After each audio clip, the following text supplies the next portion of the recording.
श्रुतिस्मृतिपुराणानाम् आलयं करुणालयं नमामि भगवत्पादशङ्करं लोकशङ्करं शङ्करं शङ्कराचार्यं केशवं बादरायणं सूत्रभाष्यकृतौ वन्दे ಭಗವಂತೌ ಪುನಃ ಪುನಃ. ಜೈ ಗುರುದೇವ್, ಜೈ ಶ್ರೀರಾಮ್. ನಾವು ಇವರುಗಳ ಆಶೀರ್ವಾದ ತಗೊಂಡು ನಾವು ಜೀವಂತ ವೇದಾಂತ, ಯಾವುದಾದ್ರೂ ಒಂದು ವಿದ್ಯೆ, ಇದು ವಿದ್ಯೆ, ಇದು ವೇದಾಂತ ಅನ್ನೋದು ಒಂದು ವಿದ್ಯೆ, ಅದು ಜೀವಂತವಾಗಿರಬೇಕಾದ್ರೆ ಅದು ಹೇಗಿರಬೇಕು ಅಂತ ಅದನ್ನೆಲ್ಲ ನೋಡ್ತಾ ಬಂದ್ವಿ. ಇದರ ಹಿಂದಿನ ಇವತ್ತು ನಾನು ಪ್ರಮಾಣ ವ್ಯವಹಾರ ಮಾಡಬೇಕಾಗಿದೆ. 11ನೇ ಚಾಪ್ಟರ್, ಪೇಜ್ ನಂಬರು 63, ಅಲ್ಲಿಂದ ಮಾಡಬೇಕು. ಆದರೂ ಹಿಂದಿಂದು ಸ್ವಲ್ಪ ಮೆಲ್ಕಾಡ್ಕೊಂಡು ಹೋಗಬೇಕಾಗಿರೋದು ನನ್ನ ಕರ್ತವ್ಯ. ಈ ಪ್ರಮಾಣ ವ್ಯವಹಾರಗಳಿಗೆ ಹಿಂದೆ 2 ಚಾಪ್ಟರ್ಗಳಲ್ಲಿ, ಮೊದಲನೇದರಲ್ಲಿ ನಾನು ಅಂದರೆ ಯಾರು, ಈ ಶರೀರನ ನಾನು ಅಂತ ತಗೊತೀವಿ, ನಾವೆಲ್ಲರೂ ಹಾಗೆ ಇಟ್ಕೊಳ್ಳೋದು. ಸೊ ಈ ಶರೀರವನ್ನು ನಾವು ನಾನು ಅಂತ ಅಂದಾಗ ಇದು ನಮಗೆ ಕಂಡಿದ್ದೆಲ್ಲ ಸತ್ಯ ಅಲ್ಲ, ಬೆಳ್ಳಗಿರೋದೆಲ್ಲ ಹಾಲಲ್ಲ. ಮೇಲ್ಗಡೆ ಸೂರ್ಯ ನೋಡಿದ್ರೆ ಒಂದು ಚಪಾತಿ ಗಾತ್ರ ಇರ್ತಾರೆ, ಅಷ್ಟೇ ಇರೋದು ಸೂರ್ಯ. ಆದ್ದರಿಂದ ವಿಚಾರ ಮಾಡಬೇಕು. ಹಾಗೆ ನಾವು ವಿಚಾರ ಮಾಡಿದಾಗ, ಓಹೋ, ಶರೀರ ನಿಜವಾದ ನನ್ನ ಸ್ವರೂಪ ಅಲ್ಲಪ್ಪ, ಇದಕ್ಕೆ ಆಧಾರ ಅಸ್ತಿತ್ವವಾಗಿರೋದೇ ನನ್ನ ನಿಜವಾದ ಸ್ವರೂಪ, ಅದು ಗಾಢನಿದ್ರೆಯಲ್ಲಿದೆ ಅಂತ ಕಂಡ್ಕೊಂಡ್ವಿ. ಈಗ ನಮಗೆ ಈ ಪಾದದ ಬೆರಳಿಂದ ಹಿಡಿದು ತಲೆವರೆಗೂ ಇರೋದನ್ನೇ ನಾನು ಅಂತಲೂ, ಇದನ್ನು ನಾನು ಅಂತ, ಇಲ್ಲಿಂದ ಹೊರಗಡೆ ಇರೋದು ನನ್ನದು ಅಂತ ನಾವೆಲ್ಲ ಮಾಡ್ಕೊಂಡ್ಬಿಟ್ಟಿರ್ತೀವಿ. ಯಾರು ಹೇಳ್ಕೊಡ್ತಾರೆ ಇದು? ಯಾವ ಸ್ಕೂಲ್ನಲ್ಲೂ ಹೇಳ್ಕೊಡ್ಬೇಕಾಗಿಲ್ಲ. ಪ್ರಾಣಿಗಳು ಹಾಗೆ ಮಾಡಿಕೊಡುತ್ತೆ, ಬಾಲದಿಂದ ಹಿಡಿದು ತಲೆವರೆಗೂ. ನಾನಂದರೆ ಇದಕ್ಕಿಂತ ಹೊರಗಡೆ ನನ್ನದು. ಆದರೆ ಸರಿಯಾಗಿ ವಿಚಾರ ಮಾಡಿದ್ರೆ, ನಾವು ಪಾರಮಾರ್ಥಿಕ ಚಿಂತಾಮಣಿಯಲ್ಲಿ ವಿಚಾರ ಮಾಡಿ, ಇದು ಎಂದೆಂದೂ ನಾನಲ್ಲ ಅಂತ ಸ್ಪಷ್ಟವಾಗಿ ಗೊತ್ತಾಗಿದೆ. ಏನೂ ಬೇಡ, ಕನಸ್ಕೋದ್ರೆ ಒಂದು ಅಡ್ರೆಸ್ ಇರಲ್ಲ, ಕಿತ್ಕೊಂಡು ಹೋಗ್ಬಿಟ್ಟಿರುತ್ತೆ. ಮತ್ತು ಇದನ್ನು ನಾನು ಅಂತ ಹೆಂಗನ್ನಕ್ಕಾಗತ್ತೆ? ಇಲ್ಲಿ ಇರೋದಿಷ್ಟೇ, ಬ್ರಹ್ಮ ಸತ್ಯ, ಜಗತ್ತು ಮಿಥ್ಯ. ಜಗತ್ತಂದರೆ ಅವಸ್ಥೆ ಒಳಗಡೆ ಸೇರಿರೋ ಅರ್ಧ ಡಜನ್, ಇಷ್ಟು ಮಿಥ್ಯ. ಇಲ್ಲವೇ ಇಲ್ಲ, ಮುರುಕಾಡಿದ್ರೆ ಸಿಗೋದಿಲ್ಲ. ನಮ್ಮ ದುರಾದೃಷ್ಟಕ್ಕೆ ಯಾವುದು ಸತ್ಯವಾಗಿದೆಯೋ ಅದನ್ನು ಗುರುತಿಸ್ದೆ, ಅದರಲ್ಲಿ ನಿಲ್ಲದೆ ಇದನ್ನೇ ನಾನು, ನನ್ನದು, ಇದೇ ಸತ್ಯ ಅಂತ ವ್ಯವಹಾರ ಮಾಡ್ತಾ ಇದ್ವಿ. ಇದೇನು ಮಾಡಬೇಕು? ಹಾಗೆ ಏನು ಮಾಡೋಕ್ಕೆ ಬರಲ್ಲ. ಇದು ಇಲ್ಲಿಂದ ಮುಂದಕ್ಕೆ ತೋರಿಸ್ತಾರೆ. ಸಾರ್ವತ್ರಿಕ ಭ್ರಾಂತಿ ಅಂದರೆ ಏನು, ವೈಯಕ್ತಿಕ ಭ್ರಾಂತಿ ಅಂತಂದರೆ ಅಲ್ಲಿ ನೋಡೋಣ. ಇದು ನಿಜವಾದ ನಾನು ಅಲ್ಲದ್ದು ಅಂತ ಬಿಡಿಸಿ ತೋರಿಸಿದ್ರು. ಸರಿ, ನಮ್ಮ ಈ ಸಂಸಾರಕ್ಕೆಲ್ಲ ಕಾರಣ ಏನು ಅಂದಾಗ ಇದನ್ನು ರಾಂಗ್ ನಾಲೆಡ್ಜ್ ಅಂತ ತೋರಿಸಿದ್ರು. ನಾನು ನನ್ನದು ರಾಂಗ್ ನಾಲೆಡ್ಜ್, ನಾವು ಬಿಡಿಸ್ಕೊಂಡಿಲ್ಲ ಅಲ್ವಾ? ಹಗ್ಗದಲ್ಲಿ ಹಾವು ಅಂತ ಹಾಗೆ ಮಾಡ್ಕೊಂಡಿದ್ವಿ. ನಾನು ನೆಕ್ಸ್ಟ್ ಚಾಪ್ಟರ್ನಲ್ಲಿ ಅಧ್ಯಾಸ ಅಂತ ತಗೊಂಡು, ಇಲ್ಲಿ ನಿಜವಾದ ನಾನು, ನಿಜವಾದ ಅಲ್ಲದ ನಾನುನಲ್ಲಿ ಕಲಬೆರಕೆ ಆಗಿದೆ ಅಂತ ತೋರಿಸಿದ್ರು. ಅಧ್ಯಾಸ ಇದು ಮುಖ್ಯ. ಮೊದಲು ಎತ್ಕೊತಾನೆ ಅಧ್ಯಾಸ. ನೆಕ್ಸ್ಟ್ ಅದಾದಮೇಲೆ ಅಧ್ಯಾಸ ಆಗಿದ ತಕ್ಷಣ, ಕಲಬೆರಕೆ ಆಗಿದ ತಕ್ಷಣ ಅವಿದ್ಯೆ, ರಾಂಗ್ ನಾಲೆಡ್ಜ್. ಅವಿದ್ಯೆ ಆಗಿದ ತಕ್ಷಣ ಕಾಮ. ಇಲ್ಲಿ ಕಾಮ ಅಂದಿದ ತಕ್ಷಣ ನಮಗೆ 3 ಗುಣಗಳಿರುತ್ತೆ. ಪ್ರಕೃತಿ ಇವೆಲ್ಲ ಗೊತ್ತಿದೆ ನಮಗೆ. ಆ 3 ಗುಣಗಳಿಗೆ ವಶರಾಗ್ಬಿಡ್ತೀವಿ. ಅದರಿಂದ ಅವರವರ ಗುಣಗಳಿಗೆ ತಕ್ಕಂತೆ ಅವರು ಆಯಾಯ ಕರ್ತವ್ಯಗಳಲ್ಲಿ ತೊಡಗ್ತಾ ಇರ್ತಾರೆ. ಹಾಗೆ ಆದ್ದರಿಂದ ಇಲ್ಲಿ ಯಾವಾಗ ಕಾಮ ಆಯಿತೋ, ಇಲ್ಲಿ 2, ಒಂದು ಸುಖ ಪ್ರಾಪ್ತಿ ಅಥವಾ ದುಃಖ ನಿವೃತ್ತಿ, ಇವೆರಡಕ್ಕೂ ಪ್ರಯತ್ನ ಮಾಡಲೇಬೇಕು. ಪ್ರತಿಯೊಬ್ಬರೂ ಮಾಡ್ತಾರೆ, ದೇವತೆಗಳಿಂದ ಹಿಡಿದು ಪ್ರಾಣಿಗಳವರೆಗೂ, ಇವೆಲ್ಲ ಗೊತ್ತು ನಮಗೆ. ಆದ್ದರಿಂದ ಇಲ್ಲಿ ಇವುಗಳಿಗೆ ಮಾಡ್ತಾ ನಾವು ಯಾವಾಗ ಇದಕ್ಕೆ ಪ್ರಯತ್ನ ಮಾಡ್ತೀವೋ, ಮತ್ತು ಇಲ್ಲಿ ಶುರುವಾಯಿತು ಏನು ಈ ಕರ್ಮ ಥಿಯರಿ. ನಾವು ಮಾಡಿದ್ಮೇಲೆ ಪಾಪ ಪುಣ್ಯ ಮಾಡೇ ಮಾಡ್ತೀವಿ. ಪಾಪ ಪುಣ್ಯ ಆದಮೇಲೆ ಈ ಶರೀರ ಸತ್ತ ಮೇಲೆ ಮತ್ತೆ ಇನ್ನೊಂದು ಸಾರಿ ಹುಟ್ಟು ಬರ್ತೀವಿ. ಈ ಸೈಕಲ್ ರಿಪೀಟ್ ಆಗ್ತಾ ಇರುತ್ತೆ. ಇದನ್ನು ತಪ್ಪಿಸ್ಕೋಬೇಕಾದ್ರೆ ಹೇಗೆ? ಹಾವು ಅಂತ ಭಯಪಡ್ತಾ ಇದ್ದೀರ, ಹಗ್ಗ ಅಂತ ಗೊತ್ತಾದರೆ ಅದ್ರ ಭಯ ಪೂರ್ತಿ ಹೋಗೋ ಹಾಗೆ ನಾನು ಇವುಗಳನ್ನೆಲ್ಲ ಅನ್ಕೊತಾ ಇದ್ದೀನಿ. ಇದ್ಯಾವುದೂ ಸರಿ ಇಲ್ಲ, ಅಲ್ಲವೂ ಅಲ್ಲ. ಯಾಕೆ? ಹಗ್ಗ ಹಾವು ಎರಡಿದೆಯಾ? ಇಲ್ಲ. ಹಾಗೆ ಪರಮಾತ್ಮ, ಆತ್ಮ ಅನಾತ್ಮ ಎರಡಿದೆಯಾ? ಇಲ್ಲ. ನಾನು ಸುಮ್ಮನೆ ಕಲಬೆರಕೆ ಮಾಡ್ಕೊಂಡಿದ್ದೀನಿ. ಈ ಬೇಸ್ ಮೇಲೆ ಈಗ ಪ್ರಮಾಣ ವ್ಯವಹಾರ ಅಂತ. ಈಗ ಈ ಶರೀರವನ್ನು ನಾನು ಅಂತ ಅಂದ್ಕೊಳ್ಳೋದಕ್ಕೆ ಕಾರಣ ಏನು? ಇಲ್ಲಿ ಏನಾಗುತ್ತೆ ಅಂದರೆ, ಪ್ರಪಂಚದಲ್ಲಿ ನಾವು ಕಣ್ಣು ಬಿಟ್ಟಿದ ತಕ್ಷಣ ಪ್ರಮಾತೃ ನೋಡ್ರಿ, ಆವಾಗಲೇ ಕಲಬೆರಕೆ ಆಗೋಗ್ಬಿಟ್ಟಿದೆ ಆತ್ಮನಿಗೂ ಅನಾತ್ಮನಿಗೂ. ಈಗ ಯಾವಾಗ ಪ್ರಮಾತೃ ಶುರುವಾದ್ನೋ ಮತ್ತು ಎಲ್ಲ ಸಂಸಾರ ಶುರುವಾಯಿತು. ಆಮೇಲೆ ಅವನು ಈ ಅಂತಃಕರಣವನ್ನು, ಇಂದ್ರಿಯಗಳನ್ನು ಉಪಯೋಗಿಸ್ಕೊಂಡು ಹೊರಗಡೆ ಇರೋ ಪ್ರಪಂಚವನ್ನು ಜ್ಞಾನ ಮಾಡ್ಕೊಳ್ಳೋದಕ್ಕೋ ಉಪಯೋಗಿಸ್ಕೊತಾ ಇರ್ತಾನೆ. ಹೀಗೆ ಆದ್ದರಿಂದ ಇಲ್ಲಿ ಪ್ರಮಾಣ ವ್ಯವಹಾರ ಅನ್ನೋದನ್ನು ತಗೊಂಬಂದು, ಈ ಪ್ರಮಾಣದ ವ್ಯವಹಾರಗಳು ಇವರು ಚಾರುವಾಕರು ಪ್ರತ್ಯಕ್ಷ ಪ್ರಮಾಣವನ್ನು ಮಾತ್ರ ಇಟ್ಕೊತಾರೆ. ಮತ್ತು ಪ್ರತ್ಯಕ್ಷ ಪ್ರಮಾಣ, ಅನುಮಾನ ಪ್ರಮಾಣವನ್ನು ಬುದ್ಧಿಸಮ್ನವ್ರು ಇಟ್ಕೊತಾರೆ. ಮತ್ತು ಇನ್ನು ಮೂರನ್ನು ಸಾಂಖ್ಯರು ಇಟ್ಕೊತಾರೆ ಅಂತ. ಸಾಂಖ್ಯರು ಏನೇನು ಇಟ್ಕೊತಾರೆ? ಪ್ರತ್ಯಕ್ಷ, ಅನುಮಾನ ಮತ್ತು ಶಾಸ್ತ್ರ ಪ್ರಮಾಣ. ಎಲ್ಲ ದರ್ಶನಕಾರರು ಶಾಸ್ತ್ರ ಪ್ರಮಾಣ ಇಟ್ಕೊತಾರೆ. ಅದರ ಜೊತೆಗೆ ಇನ್ನು ಕೆಲವರು ಎಕ್ಸ್ಟ್ರಾ ಇಟ್ಕೊತಾರೆ. ಇನ್ನು ನೈಯಾಯಿಕರು ಏನು ಮಾಡ್ತಾರೆ? ಇನ್ನೊಂದು ಇಟ್ಕೊತಾರೆ. ಯಾವುದದು? ಪ್ರತ್ಯಕ್ಷ, ಅನುಮಾನ, ಆಮೇಲೆ ಅವು ಅರ್ಥಾಪತಿ, ಉಪಲಬ್ಧಿ, ಅವುಗಳನ್ನ ಇಟ್ಕೊತಾರೆ. ಅಂದರೆ ಉದಾಹರಣೆಗಳು ಇಟ್ಕೊಂಡು ತೋರಿಸುವಂಥದ್ದು ಅವರು. ಇನ್ನು ಪೂರ್ವ ಮೀಮಾಂಸಕರು 6 ಇಟ್ಕೊತಾರೆ ಅಂತ ಹೇಳಿದ್ರು. ಬಟ್ ಎಷ್ಟೇ ಇಟ್ಕೊಳ್ಳಿ ಪ್ರಮಾಣಗಳು, ಎಲ್ಲ ಪ್ರಮಾಣಗಳು ಪ್ರತ್ಯಕ್ಷ ಪ್ರಮಾಣದ ಮೇಲೆ ಡಿಪೆಂಡ್ ಆಗಬೇಕು. ಸೊ ಅನ್ನೋದು ನಮ್ಗೆ ಅಷ್ಟು ಗೊತ್ತಾಯಿತು. ಇವರು ಏನು ಮಾಡ್ತಾ ಇದ್ದಾರೆ? ಸರಿ, ವ್ಯವಹಾರ ಮಾಡೋದಕ್ಕೆ ಇದು ಬೇಕು. ನೀವು 2 ಆದರೂ ಇಟ್ಕೊಳ್ರಿ, 3 ಆದರೂ ಇಟ್ಕೊಳ್ರಿ, 6 ಇಟ್ಕೊಳ್ರಿ, ಅದೆಲ್ಲ ಮುಖ್ಯ. ಆದರೆ ವ್ಯವಹಾರ ಮಾಡೋದಕ್ಕೆ ಸಾಕು. ನೀವು ಪ್ರಮಾತೃವನ್ನು ಕಂಡುಹಿಡಿಯೋಕ್ಕೆ ಆಗದೇ ಇದ್ದಾಗ ಈ ಪ್ರಮಾಣಗಳಿಂದ ಆತ್ಮನ ಹೇಗೆ ಕಂಡುಹಿಡಿಯೋಕ್ಕೆ ಹೋಗ್ತೀರಾ? ಅಷ್ಟೇ ಪಾಯಿಂಟ್. ಅದನ್ನು ಸ್ವಾಮಿಗಳು ಇನ್ನೂ ಸ್ವಲ್ಪ ಡೀಟೇಲಾಗಿ ವಿವರಿಸ್ತಾ ಹೋಗ್ತಾ ಇದ್ದಾರೆ ಈ ಪ್ರಮಾಣಗಳ ವಿಚಾರದಲ್ಲಿ ಅಷ್ಟೇ. ಹಾಗಾದರೆ ನಾವು ಆತ್ಮನ ಹೇಗೆ ತಿಳ್ಕೋಬೇಕು ಅನ್ನೋ ಒಂದು ಪ್ರಶ್ನೆ ಕೇಳ್ತಾ ಇದ್ದೀನಿ ನಿಮ್ಮನ್ನು. ಹಾಗಾದರೆ ಆತ್ಮನ ಯಾವ ಪ್ರಮಾಣದಿಂದ ತಿಳ್ಕೋಬೇಕು? ಇವೆಲ್ಲ ಅಂತ ಆಗೋಯ್ತಲ್ಲಿಗೆ. ಒಟ್ಟು 19 ಮುಖಗಳಿಂದ ತಿಳ್ಕೊಳ್ಳೋಕೆ ಬರಲ್ಲ. ಯಾರನ್ನ? ಆತ್ಮನ. ಪ್ರಮಾತೃ ಆದಮೇಲೆ ಮುಂದಕ್ಕೆ ಅಂತಃಕರಣ, ಕರ್ಮೇಂದ್ರಿಯಗಳು, ಪ್ರಮಾಣಗಳು ಬಂದಿರೋದು. ಈ ಹಿಂದೆಗಡೆ ಇರೋ ಪ್ರಮಾತೃವನ್ನಾಗಲಿ ಅದರ ಹಿಂದೆಗಡೆ ಆತ್ಮನ ತಿಳ್ಕೊಳ್ಳೋದಕ್ಕೆ ಆಗೋದಿಲ್ಲ. ಮತ್ತೇನು ಮಾಡಬೇಕು? ಯಾವ ಪ್ರಮಾಣ ಇಟ್ಕೊತೀರಾ? ನೇರಾದ ಪ್ರಮಾಣ. ನೇರಾದ ಪ್ರಮಾಣ. ಕರೆಕ್ಟ್, ನೇರಾದ ಪ್ರಮಾಣ. ಇದನ್ನು ಯಾರು ತೋರಿಸ್ಕೊಟ್ರು? ಸಚ್ಚಿದಾನಂದ ಸರಸ್ವತಿ ಸ್ವಾಮಿಗಳು, ಶಂಕರಾಚಾರ್ಯರು, ಗುರು ಪರಂಪರೆ. ಗುರುಗಳಿಗೆ ಯಾರು ಕೊಟ್ಟರು? ಗುರುಗಳಿಗೆಲ್ಲ ಶಾಸ್ತ್ರ ಪ್ರಮಾಣ ಹಾಗೆ ತಗೋಬೇಕು. ನೋಡ್ರಿ, ಹೀಗೆ ಇರಲಿ. ಅದಕ್ಕೆ ಶಾಸ್ತ್ರವೇ ನಮಗೆ ನೇರಾಗಿ ತಿಳಿಸ್ಕೊಡೋಕೆ ಬರಲ್ಲ. ಅಲ್ಲಿ ಹಗ್ಗ ಇದೆ ಅಂತ ತೋರಿಸ್ಬೇಕಾದ್ರೆ ಟಾರ್ಚು ಶಾಸ್ತ್ರ ಆಯಿತು. ಅವನ ಕೈ ಮೇಲೆ ಇಟ್ಕೊಂಡು ತೋರಿಸ್ತಾನಲ್ಲ, ಅವನು ಗುರು. ಹಾಗೆ ಹೋಗಿ ನಾವೇ ಓದ್ಕೊಂಡ್ಬಿಟ್ಟು ತಿಳ್ಕೊಂಬಿಡೋಣ ಅಂದರೆ ಆಗದೇ ಇರೋ ಕೆಲಸ ಇದು, ಗೊತ್ತು ನಮಗೆಲ್ಲ. ಆದ್ದರಿಂದ ಇಲ್ಲಿ ನಾವು ಶಾಸ್ತ್ರ ಪ್ರಮಾಣ ಅಂತ ಆ ಸೂತ್ರ ಭಾಷೆಯಲ್ಲಿ ತುಂಬ ಚೆನ್ನಾಗಿ ತೊಗೊಂಡು ಹೋಗ್ತಾರೆ.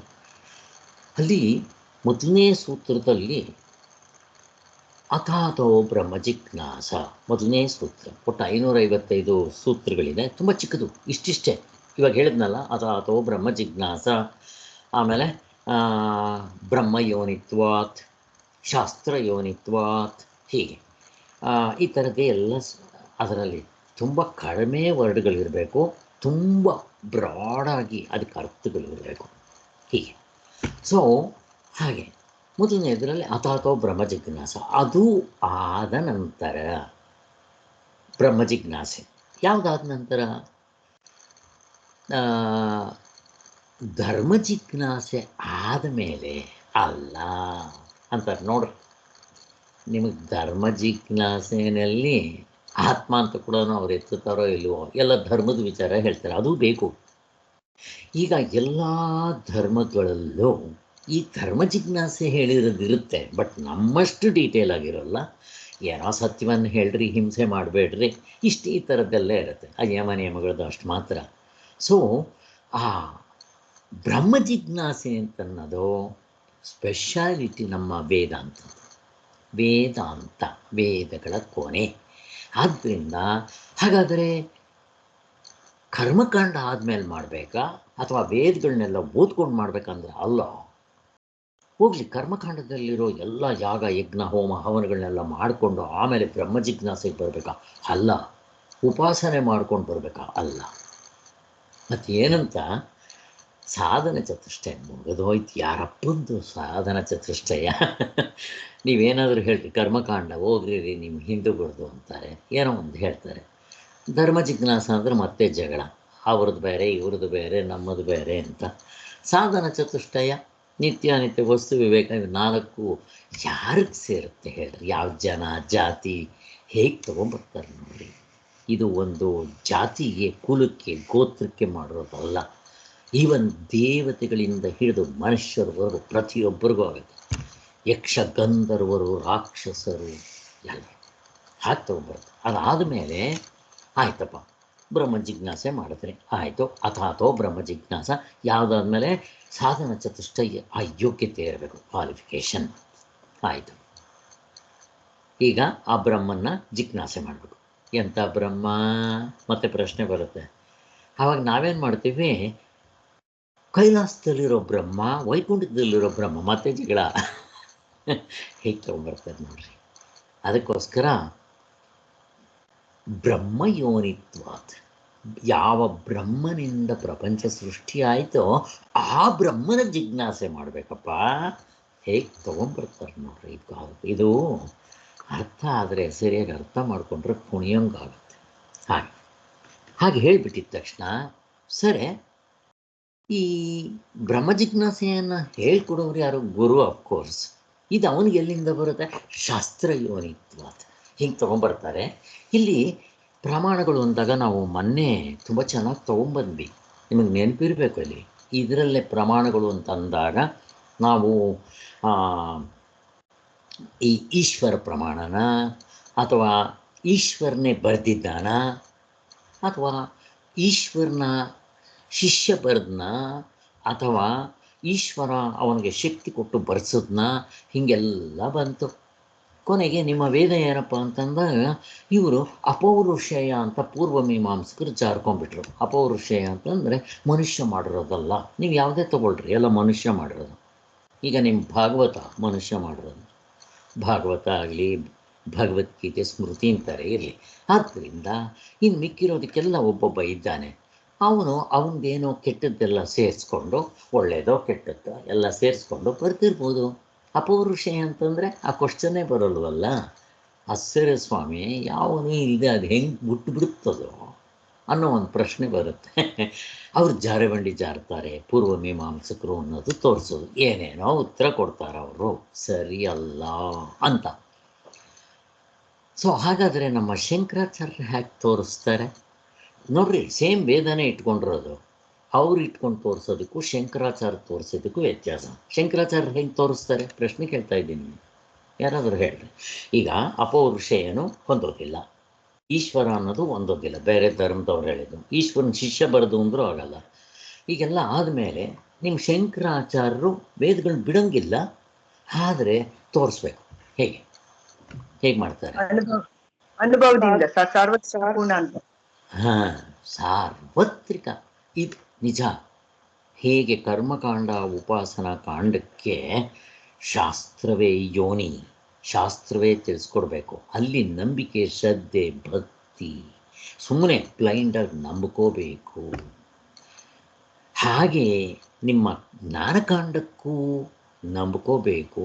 ಆದರೆ ಇಷ್ಟ ಅಲ್ಲ, ಮುಖ್ಯವಾಗಿರೋದೇನಪ್ಪ ಅಂತಂದರೆ ಸಾರ್ವತ್ರಿಕ ಪೂರ್ಣ ಅನುಭವದಿಂದ ತಿಳಿಸ್ಕೊಡ್ತಾರೆ. ಎಚ್ಚರ ಕನಸು ನಿದ್ದೆ ತಗೊಂಡು ಇದು ಎಲ್ಲಿದೆ ತಿಳ್ಕೊಟ್ಟಿ ಶಂಕರಾಚಾರ್ಯ, ಎಲ್ಲಿದೆ ಶಾಸ್ತ್ರದಲ್ಲೇ ಇದೆ.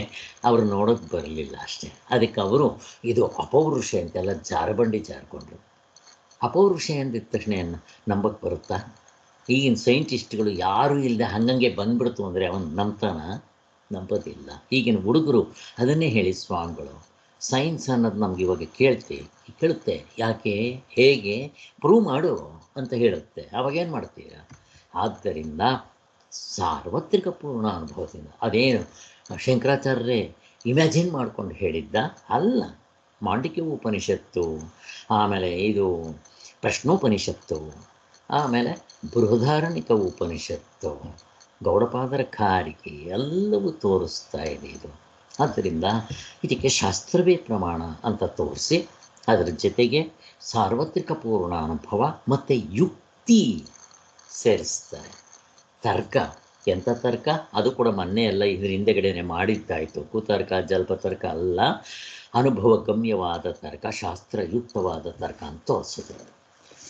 ಈಗ ಇಲ್ಲಿ ಪ್ರಮಾಣಗಳ ವಿಚಾರ ಹೇಳುವಾಗ ಇಲ್ಲಿ ನಾವು ಕೆಲವು ವರ್ಡ್ಗಳಿಗೆ ಚೆನ್ನಾಗಿ ಅರ್ಥ ಮಾಡ್ಕೋಬೇಕು ಅಂತ ಹೇಳ್ತಾ ಇದ್ದಾರೆ ಸ್ವಾಮಿಗಳು. ಸತ್ಯ, ಮಿಥ್ಯೆ, ಪ್ರಮಾಣ. ಸತ್ಯ ಅಂದರೆ ಯಾವುದು? ಹೇಗಿದ್ದರೆ ಆ ವಸ್ತುವನ್ನು ಸತ್ಯ ಅನ್ನಬೇಕು ನಮಗೆ ಗೊತ್ತಿದೆ. ಅದು ಬದಲಾವಣೆ ಆಗಬಾರ್ದು, ಇಲ್ದಂಗೆ ಆಗಬಾರ್ದು, ಅದು ಆಬ್ಜೆಕ್ಟಿಫೈ ಆಗಬಾರ್ದು. ಇಂಥದ್ದನ್ನು ಸತ್ಯ ಅನ್ನಬೇಕು ಅಂತ. ಮಿಥ್ಯ ಅಂತಂದರೆ ಹೇಗೆ ಅಂತಂದರೆ ಅದು ವ್ಯವಹಾರದಲ್ಲಿರ್ಬೋದು, ಪ್ರಾತಿಭಾಸಿಕ ಸತ್ಯವಾಗಿರ್ಬೋದು, ವ್ಯವಹಾರಿಕ ಸತ್ಯವಾಗಿರ್ಬೋದು, ಬಟ್ ಪಾರಮಾರ್ಥಿಕ ಸತ್ಯವಾಗಿರ್ಬೇಕು. ಏನದು ಇಲ್ದಂಗೆ ಆಗಬಾರ್ದು, ಬದಲಾವಣೆ ಆಗಬಾರ್ದು, ಮತ್ತು ಆಬ್ಜೆಕ್ಟ್ ಆಗಬಾರ್ದು. ಅದನ್ನು ಮಿಥ್ಯೆ ಅಂತ ಕರಿತೀವಿ ಅಂತ. ಈಗ ಪ್ರಮಾಣಗಳ ವಿಚಾರ ಹೇಳಿದ್ರು. ಪ್ರಮಾಣ ಅಂತಂದರೆ ಈಗ ನಾನು ಇವಾಗ ಇಷ್ಟೊತ್ತು ನಿಮಗೆ ಪ್ರಮಾಣಗಳ ವಿಚಾರ ಹೇಳಿದ್ದೀನಿ. ಇದೆಲ್ಲ ಹಿಂದೆ ಆಗಿದೆ. ಆದ್ದರಿಂದ ನಾವೆಲ್ಲ ಏನು ಮಾಡ್ತೀವಿ ಅಂತಂದರೆ ಈ ಪ್ರತ್ಯಕ್ಷ ಪ್ರಮಾಣಗಳನ್ನು ಮತ್ತು ಇವನ್ನೆಲ್ಲ ಮೇಲೆ ಕುಂಡ್ರಿಸ್ಬಿಡ್ತೀವಿ ಸಿಂಹಾಸನದ ಮೇಲೆ. ಅವರು ಹೇಳ್ದಂಗೆ ಕೇಳ್ತಾ ಬರ್ತೀವಿ. ಇದು ಕೆಲವು ವ್ಯವಹಾರಕ್ಕೆ ಸ್ವಲ್ಪ ಸೆರೋಗುತ್ತೆ, ಪೂರ್ತಿಗೂ ಸೆರೋಗೋದಿಲ್ಲ. ಆದ್ದರಿಂದ ಈಗ ಬೆಟ್ಟದ ಮೇಲೆ ಹೊಗೆ ಇದೆ ಅಂತಂದರೆ ಪ್ರತ್ಯಕ್ಷದಿಂದ ಆಗುತ್ತೇನೋ? ಆಗೋದಿಲ್ಲ. ಅನುಮಾನ ಪ್ರಮಾಣ ಉಪಯೋಗಿಸ್ತೀವಿ ಅಂತ ಇಷ್ಟೆಲ್ಲ ನಮಗೆ ಗೊತ್ತಾಯಿತು. ಸೊ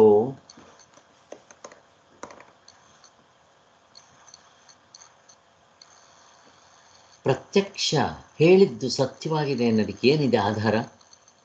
ಈಗ ಸಮುದ್ರದ ದಡದ ಹತ್ರ ಫಳಫಳ ಅಂತ ಹೊಳಿತಾ ಇರುತ್ತೆ, ಬೆಳ್ಳಿ ಹಂಗೆ ಕಾಣ್ತಾ ಇರುತ್ತೆ. ಸೊ ನೀವಲ್ಲಿ ಹೋಗಿ ನೋಡಿದಾಗ ಪ್ರತ್ಯಕ್ಷ ಪ್ರಮಾಣ ಸರಿಯಾಗಿ ತಪ್ಪ ಕನ್ಫರ್ಮ್ ಮಾಡ್ಕೊಂಡ್ಬಿಡ್ತೀವಿ ಅಲ್ಲಿ. ಹಾಗೆ ಪ್ರತ್ಯಕ್ಷ ಪ್ರಮಾಣ ಹೇಳಿದ್ದೇವೆ ಒಪ್ಕೊಂಡ್ಬಿಡ್ತೀವಿ ನಾವು? ಒಪ್ಪೋದಿಲ್ಲ. ಹಾಗೆ ಅದಕ್ಕೆ ಆಧಾರ ಏನೂ ಇಲ್ಲ. ಅದರಿಂದ ನಾವು ವಿಚಾರ ಮಾಡ್ತೀವಿ, ಹೋಗಿ ಪರೀಕ್ಷೆ ಮಾಡ್ತೀವಿ, ಇವೆಲ್ಲ ಗೊತ್ತಿದೆ. ಶರೀರವಿದೆ ಅನ್ನೋದಕ್ಕೆ ಪ್ರಮಾಣ ಏನು ಬೇಕು ಅಂತ ಕೇಳ್ತಾರೆ. ಶರೀರ ಇದೆ ಅನ್ನೋದಕ್ಕೆ ಪ್ರಮಾಣ ಏನು ಮುಟ್ಟು ನೋಡ್ಕೊತೀವಿ, ಅದು ಗೊತ್ತಾಯಿತು. ಅದಕ್ಕೋಸ್ಕರ ಇವೆಲ್ಲ ಆಯಿತು. ಈಗ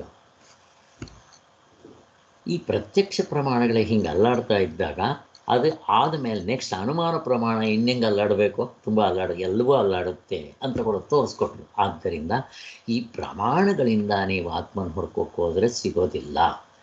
ಆದ್ದರಿಂದ ಅಂತ ಹೇಳಿ ಇಲ್ಲಿ ಇನ್ನೊಂದು ಹೊಸದಾಗೊಂದು ಹೇಳಿದರು, ಪ್ರತೀತಿ ಸಿದ್ಧ. ಇವೆಲ್ಲ ಆಗಿರೋದೆ, ಅದಕ್ಕೆ ನಾನು ಟಚಪ್ ಮಾಡಿಕೊಂಡು ಹೋಗ್ತಾ ಇದ್ದೀನಿ.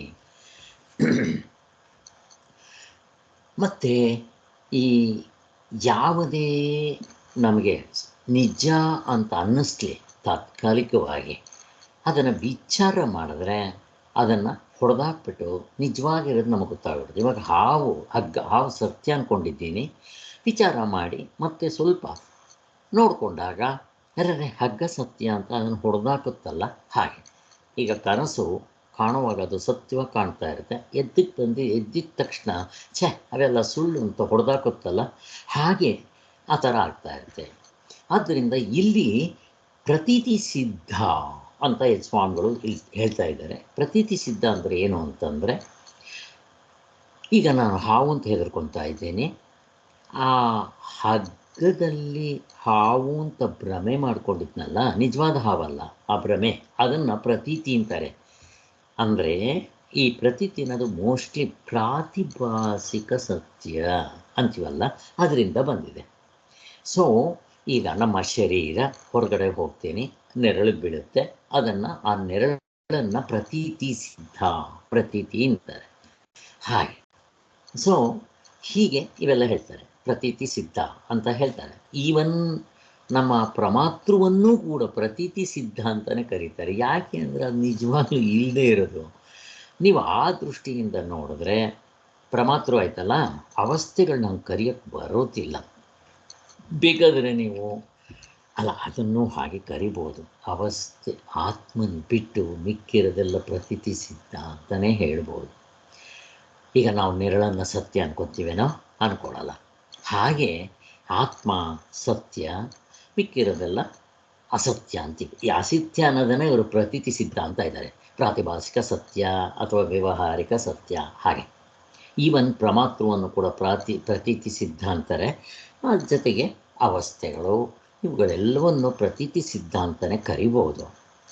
ಈಗ ಅವಸ್ಥೆಗಳನ್ನ ಯಾತ್ರಿಂದ ನೋಡ್ತೀರಾ? ಪ್ರಶ್ನೆ ಕೇಳ್ತಾ ಇದ್ದೀನಿ ನಿಮ್ಮನ್ನು. ಅವಸ್ಥೆ ಈಗ ಎಚ್ಚರ ಇದೆ, ಕನಸು ನಿದ್ದೆ ಇಲ್ಲ ಅಂತೀರಾ. ಯಾವುದರಿಂದ ಹೇಳಿದ್ರಿ? ಯಾವ ಪ್ರಮಾಣ ಉಪಯೋಗಿಸಿದ್ರಿ? ನೇರಾದ ಅನುಭವ. ನೇರಾದ ಅನುಭವ, ಪ್ರಮಾಣಗಳು ಉಪಯೋಗಿಸಲ್ಲ. ಹೇಗಿದೆ ನೋಡ್ರಿ. ಆದ್ದರಿಂದ ಇದು ನಮಗೆ ದೇವರು ಈ ನೇರಾದ ಅನುಭವ ಪ್ರತಿಯೊಬ್ಬರಿಗೂ ಕೊಟ್ಟಿದ್ದಾನೆ. ಎಲ್ಲರೂ ಉಪಯೋಗಿಸ್ಕೊತಾ ಇರ್ತೀವಿ. ಎಚ್ಚರದ್ದು ಕನಸು ಬರೋಲ್ಲ, ಕನಸಿಂದ ಎಚ್ಚರಕ್ಕೆ ಬರೋಲ್ಲ ಅಂತ ಏನು ಹೊಡ್ತಾ ಇರ್ತೀವಿ. ಬಟ್ ಅದು ಎಲ್ಲಿಂದ ಬರ್ತಾ ಇದೆ ಅಂದರೆ ನೇರಾದ ಅನುಭವದಿಂದ, ಸಾಕ್ಷಿಯ ಅನುಭವದಿಂದ ಅಂತ ಹೀಗೆಲ್ಲ ಹೇಳ್ತಾರೆ. ಇಷ್ಟು ಸಾಕಿವಾಗ ಇದ್ರ ಬಗ್ಗೆ ಈಗ ಮುಂದಕ್ಕೆ ಹೋಗಬೇಕಾಗಿದೆ ನಾವು. ಸೊ ಶರೀರಾದಿಗಳ ಸಂಬಂಧವು ನಮಗೆ ಇರುವುದೆಂದು ವ್ಯಾವಹಾರಿಕ ಸಿದ್ಧವಾದ್ದು ನಿಜ. ಈ ಅವಸ್ಥೆಗಳು, ಅವಸ್ಥೆ ಒಳಗಡೆ ಇರೋ ಅರ್ಧ ಡಜನ್ ಇವೆಲ್ಲ ವ್ಯಾವಹಾರಿಕ ಸತ್ಯ. ಹೇಗೆ ಪ್ರಾತಿಭಾಸಿಕ ಸತ್ಯದಲ್ಲಿ ಹೇಗೆ ಹೇಳ್ತೀವೋ ಹಾಗೆ ಇದು ವ್ಯಾವಹಾರಿಕ ಸತ್ಯ ಇದೆ ಅಂತ ಒಪ್ಕೊಂಡ್ಬಿಡ್ತೀವಿ. ಆದರೆ ಅಷ್ಟು ಮಾತ್ರದಿಂದ ಅವು ನಿಜವಾಗಿಯೂ ಇರಲೇಬೇಕು ಅನ್ನೋದೇನಿಲ್ಲ. ನಿಜ ಅನ್ನೋದಕ್ಕೆ ಏನು ಅಂತ ಹೇಳಿದ್ರು, ಇಲ್ದಂಗೆ ಆಗಬಾರ್ದು, ಬದಲಾವಣೆ ಆಗಬಾರ್ದು ಅಂತ ಹೇಳಿದ್ರು. ಅದನ್ನು ಪರೀಕ್ಷೆ ಮಾಡಿದ್ರೆ ಬೋರೆಗಾಲಿಗೆ ಹಚ್ಬಿಟ್ರೆ ಆಗೋಯ್ತು ಅಂತ ಹೇಳಿ ಸ್ವಾಮಿಗಳು ಸ್ವಲ್ಪ ಎಕ್ಸಾಂಪಲ್ ಕೊಡ್ತಾರೆ. ಯಾವುದೋ ಇವಾಗ ನಾವು ಅಷ್ಟೇ, ಯಾವುದೋ ಒಂದು ಕಂಪನಿ ಚೀಟ್ಗಳು ಹಾಕೋದು ಅವೆಲ್ಲ ಬರುತ್ತಲ್ವ, ಅಂಥ ಕಡೆ ಎಲ್ಲರೂ ಚೀಟ್ ಹಾಕಿದ್ರು. ಹಿಂದೆ ಕೂಡ ಎಲ್ಲೋ ಬೆಂಗಳೂರಿನಲ್ಲಿ ಇದೇ ಥರ ಒಂದು ಆಯಿತು. ತುಂಬ ನಂಬಿಕೆ ಇತ್ತು, ತುಂಬ ವರ್ಷಗಳಿಂದ ಒಳ್ಳೆ ಒಂದು ಕಾನ್ಫಿಡೆನ್ಸ್ ಇತ್ತು, ಯಾರಿಗೂ ಮೋಸ ಮಾಡಲ್ಲ ಅಂತ. ಎಲ್ಲರೂ ಅದರಲ್ಲಿ ದುಡ್ಡು ತೊಗೊಂಡೋಗಿ ಡಿಪಾಸಿಟ್ ಇಟ್ಟು ಏನೋ ಮಾಡಿದ್ರು, ಬ್ಯಾಂಕೇ ಮುಳುಗೋಯ್ತು ಅಂತ ಹೇಳ್ತಾರಲ್ಲ, ಹೀಗೆಲ್ಲ ಆಗ್ತಾ ಇರುತ್ತೆ. ನಾವು ನಂಬ್ಕೊಂಡಿರ್ತೀವಿ. ಹಾಗೆಯೇ ಈ ಅವಸ್ಥೆಗಳು, ಅವಸ್ಥೆ ಒಳಗಡೆ ಇರೋ ಅರ್ಧ ಡಜನ್ ನಾವು ನಂಬ್ಕೊಂಡಂಗೆ ಹಿಂಗಾಗ್ತಾ ಇರುತ್ತೆ. ಅದು ಯಾವಾಗ ಕೈ ಕೊಡುತ್ತೋ ಹೇಳಕ್ಕೆ ಬರಲ್ಲ. ಹೀಗೆ ಇದರಂತೆ ಶರೀರಾದಿಗಳು ನಮಗೆ ಇರುವೆವೆಂಬ ನಂಬಿಕೆಯು ನಮಗೆಲ್ಲರಿಗೂ ಬಲವಾಗಿರುತ್ತೆ. ಶರೀರಾದಿಗಳು ಮಾತ್ರ ಅಲ್ಲ, ನಾವೆಲ್ಲ ಹೋಲ್ಸೇಲ್ ಮಾಡೋರು. ಅವಸ್ಥೆ ಒಳಗಡೆ ಇರೋ ಅರ್ಧ ಡಜನ್ ಪ್ರತಿಯೊಬ್ಬರಿಗೂ ನಾನಂದರೆ ಇದೆ, ಹೀಗೆ ಎಲ್ಲವೂ ಹೆಂಡತಿ ಮಕ್ಕಳು ಎಲ್ಲ ಸತ್ಯ ಅಂತ ಇಟ್ಕೊಂಡಿರ್ತೀವಿ ನಾವು. ಹಾಗೆ ನಂಬಿಕೆ ಇರುತ್ತೆ. ಆದರೆ ಆ ಪ್ರತೀತಿಯನ್ನು ನಮ್ಮ ಆತ್ಮನು ನಿಜವಾಗಿ ಯಾವ ವಿಕಾರವೂ ಇಲ್ಲದನಾಗಿದ್ದರೋ ಅವನಲ್ಲಿ ಬೇರೆ ಬೇರೆ ವಸ್ತುಗಳು ತೋರುತ್ತಿರುವೆವೆಂದು ಅರ್ಥ ಮಾಡಿಕೊಳ್ಳಬೇಕಾಗಿದೆ. ಹೇಗೆ ಹಗ್ಗದಲ್ಲಿ ಹಾವು ತೋರ್ತಾ ಇದೆಯೋ ಹಾಗೆ ನಿಜವಾದ ಆತ್ಮನಲ್ಲಿ ಈ ಅವಸ್ಥೆಗಳು ತೋರ್ಕೊತಾ ಇದೆ ಅಷ್ಟೇ. ತೋರಿದ ತಕ್ಷಣ ಸತ್ಯ ಅಂತ ಅನ್ನೋಕ್ಕೆ ಬರಲ್ಲ. ಈಗ ನೀವು ಹೊರಗಡೆ ಹೋಗ್ತೀರಾ, ನಿಮ್ಮ ಶರೀರದ್ದೇ ನೆರಳು ಬೀಳುತ್ತೆ. ಆ ನೆರಳನ್ನು ಯಾರಾದರೂ ಸತ್ಯ ಅಂದ್ಕೊತೀವ? ಅಲ್ಲಿ ಅಂದ್ಕೊಳ್ಳಲ್ಲ. ನಾವು ತೋರ್ತಾ ಇದ್ದೀವಿ ಇಲ್ವೋ? ತೋರುತ್ತೆ. ತೋರಿದ ತಕ್ಷಣ ಸತ್ಯ ಅಂತ ಹೇಗೆ ಹೇಳ್ತೀರಾ? ಹಾಗೆಯೇ ಬ್ರಹ್ಮಜ್ಞಾನಿಗಳಿಗೆ ಈ ಪ್ರಪಂಚ ಅರ್ಧ ಡಜನ್ನು ತೋರ್ತಾ ಇರುತ್ತೆ. ತೋರಲಿ, ನಮಗೂ ಅಷ್ಟೇ. ಇವಾಗ ಸಮುದ್ರದ ಹತ್ರ ಹೋದರೆ ಪಳಪಳ ಅಂತ ಈಗಲೂ ಹೊಳೆಯುತ್ತೆ. ನಾವು ಟೋಪಿ ಬೀಳಲ್ಲ. ಹೇಗಿದೆ, ತೋರಲ್ವಾ? ತೋರಲಿ, ಟೋಪಿ ಬಿಡಬಾರ್ದು, ಅಷ್ಟೇ ನಮಗೆ ಬೇಕಾಗಿರೋದು ಅದು. ಸೊ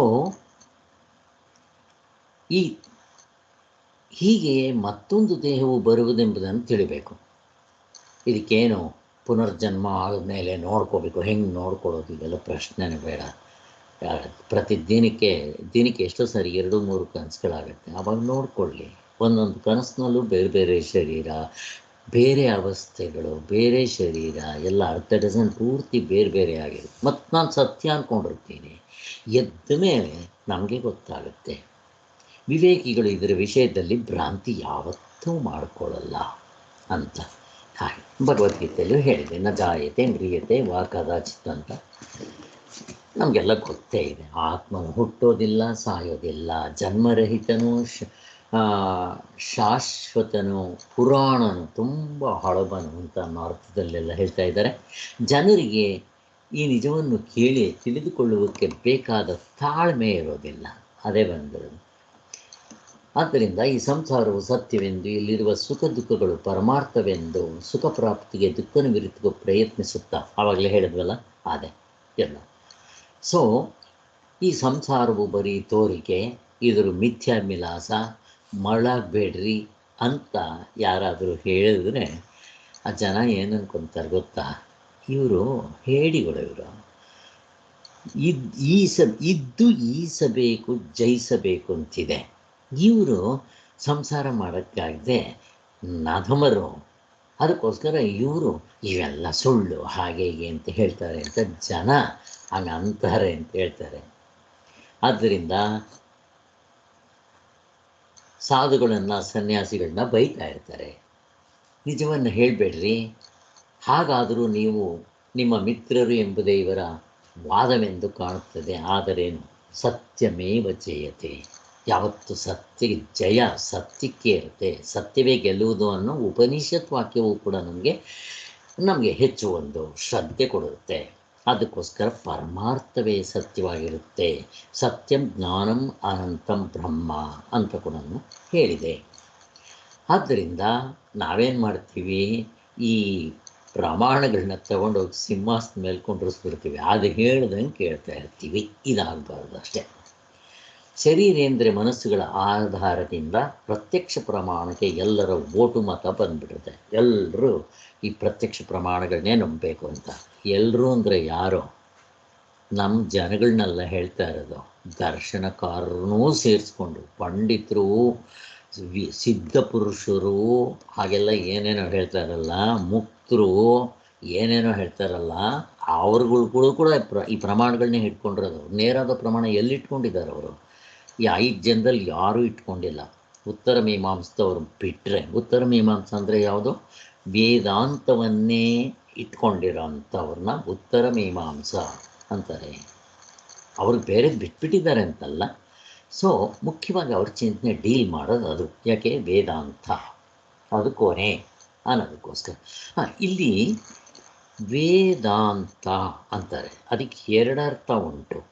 ಏನರ್ಥ? 2 ಅರ್ಥಗಳಲ್ಲಿ ಒಂದು ಅರ್ಥ ಯಾವುದು, ಇನ್ನೊಂದು ಅರ್ಥ ಯಾವುದು? ವೇದಾಂತ ಏನಂತ ಅದು ಯಾರಾದರೂ?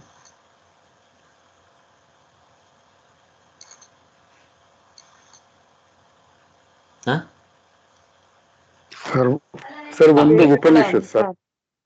ಒಂದು ಉಪನಿಷತ್ತು, ವೇದಗಳ ಅಂತ ಕೊನೆ ವೇದಾಂತ. 2ನೇ ಅರ್ಥ ಏನು? ಇನ್ನೊಂದು ಗೊತ್ತಿಲ್ಲ ಸರ್. ಓಕೆ. ಇದು ನಾವು ಉಪನಿಷತ್ತುಗಳು ಇವುಗಳನ್ನ ಅಧ್ಯಯನ ಮಾಡಿ ಸರಿಯಾಗಿ ಅರ್ಥ ಮಾಡಿಕೊಂಡು ಸಾಧನೆ ಮಾಡೋ ತತ್ವದಲ್ಲಿ ನಿಂತರೆ ಫುಲ್ ಸ್ಟಾಪ್, ಕೊನೆ ಆಗ್ಬಿಡುತ್ತೆ. ಅದಕ್ಕೋಸ್ಕರ ಇದಕ್ಕೆ ವೇದಾಂತ ಅಂತ 2 ಅರ್ಥ ತೊಗೋಬೋದು. ಒಂದು ಸ್ಥೂಲವಾದ ಅರ್ಥ ಎಲ್ರಿಗೂ ಗೊತ್ತಿರುತ್ತೆ. 2ನೇದು ಸ್ವಲ್ಪ ಬಿಡಿಸ್ಕೊಂಡಾಗ ಸ್ವಾಮಿಗಳೆಲ್ಲೋ ಒಂದು ಕಡೆ ಹೇಳ್ತಾ ಇದ್ದಾರೆ. ಆದ್ದರಿಂದ ಸೂಕ್ಷ್ಮವಾದ ಅರ್ಥ ವೇದ ಅಂಥ ಆಗ್ಬಿಡುತ್ತೆ ಅಂತ. ಈ ಅನಾತ್ಮಗಳ ಅಂಥ ಕೊನೆ ಇತ್ತು. ಸೊ ಸ್ವಾಮಿಗಳು ಅದನ್ನೇ ಹೇಳ್ತಾ ಇದ್ದಾರೆ. ಒಂದು ಸತ್ವ, ನಾವು ಹೊರಗಡೆ ಹೋಗ್ತೀವಿ, ನೆರಳು ಬೀಳುತ್ತೆ, ಅದರಲ್ಲಿ ಈ ನೆರಳು ಅನ್ನೋದು ಪ್ರತೀತಿ ಅನ್ನಂತೆ. ಇದರಂತೆ ಪ್ರಮಾಣದಿಂದ ತೋರುವ ವಸ್ತುಗಳು ಪ್ರತೀತಿ ಸಿದ್ಧವೆನ್ನುವುದಕ್ಕೆ ಯಾವ ಅಡ್ಡಿಯೂ ಇರೋದಿಲ್ಲ. ಅದಕ್ಕೋಸ್ಕರನೇ ಎಲ್ಲ ಇವು ಕೂಡ ಪ್ರತೀತಿ ಸಿದ್ಧವೇ ಇರುತ್ತೆ ಹೇಳ್ಬೋದು. ಎಲ್ಲ ಪ್ರಮಾಣಗಳಿಂದ ತೋರಿಸೋ ಅಂಥದ್ದೆಲ್ಲ ಪ್ರತೀತಿ ಸಿದ್ಧ ಅಂದರೆ ಅದು ಹುಸಿ ತೋರಿಕೆ ಅಂತ ಅಷ್ಟೆ. ಹಾಗೆ ಅಷ್ಟು ಮಾತ್ರದಿಂದ ಅವು ವ್ಯವಹಾರಕ್ಕೆ ಬರೋದಿಲ್ಲ ಅಂತಲ್ಲ, ವ್ಯವಹಾರಕ್ಕೆ ಬರುತ್ತೆ, ಉಪಯೋಗಿಸ್ಕೋಣ. ಬಟ್ ಅವೇ ಇಲ್ಲದಂಗೆ ಆಗೋದಿಲ್ಲ, ಸತ್ಯ ಅಲ್ಲ, ಅಷ್ಟು ತಿಳ್ಕೊಬೇಕಾಗುತ್ತೆ. ವ್ಯವಹಾರದಲ್ಲಿ ನಿಮಗೆ ಶರೀರಾದಿಗಳಿವೆ ಎಂದು ಇಟ್ಟುಕೊಳ್ಳುವುದಕ್ಕೆ ಯಾವ ಅಡ್ಡಿ ಇರೋದಿಲ್ಲ. ನಮ್ಮ ನೆರಳು ಯಾವಾಗಲೂ ಹೀಗೆ ತೋರ್ತಿದೆ ಅಂದರೆ ಮಾತ್ರಕ್ಕೆ ಅದು ಸತ್ಯ ಅಂತ ಯಾರಾದರೂ ಹೇಳ್ತೀವೇನೋ, ಹೇಳೋದಿಲ್ಲ. ಹಾಗೆಯೇ ನಮಗೆ ಪಾರಮಾರ್ಥಿಕ ಸತ್ಯವನ್ನು ಕಂಡುಕೊಂಡ ಮೇಲೆ ನಾವು ಇದಕ್ಕೆ ಸೆಕೆಂಡ್ರಿ, ಇದಕ್ಕೆ ಇಂಪಾರ್ಟೆನ್ಸ್ ಕೊಡೋಲ್ಲ.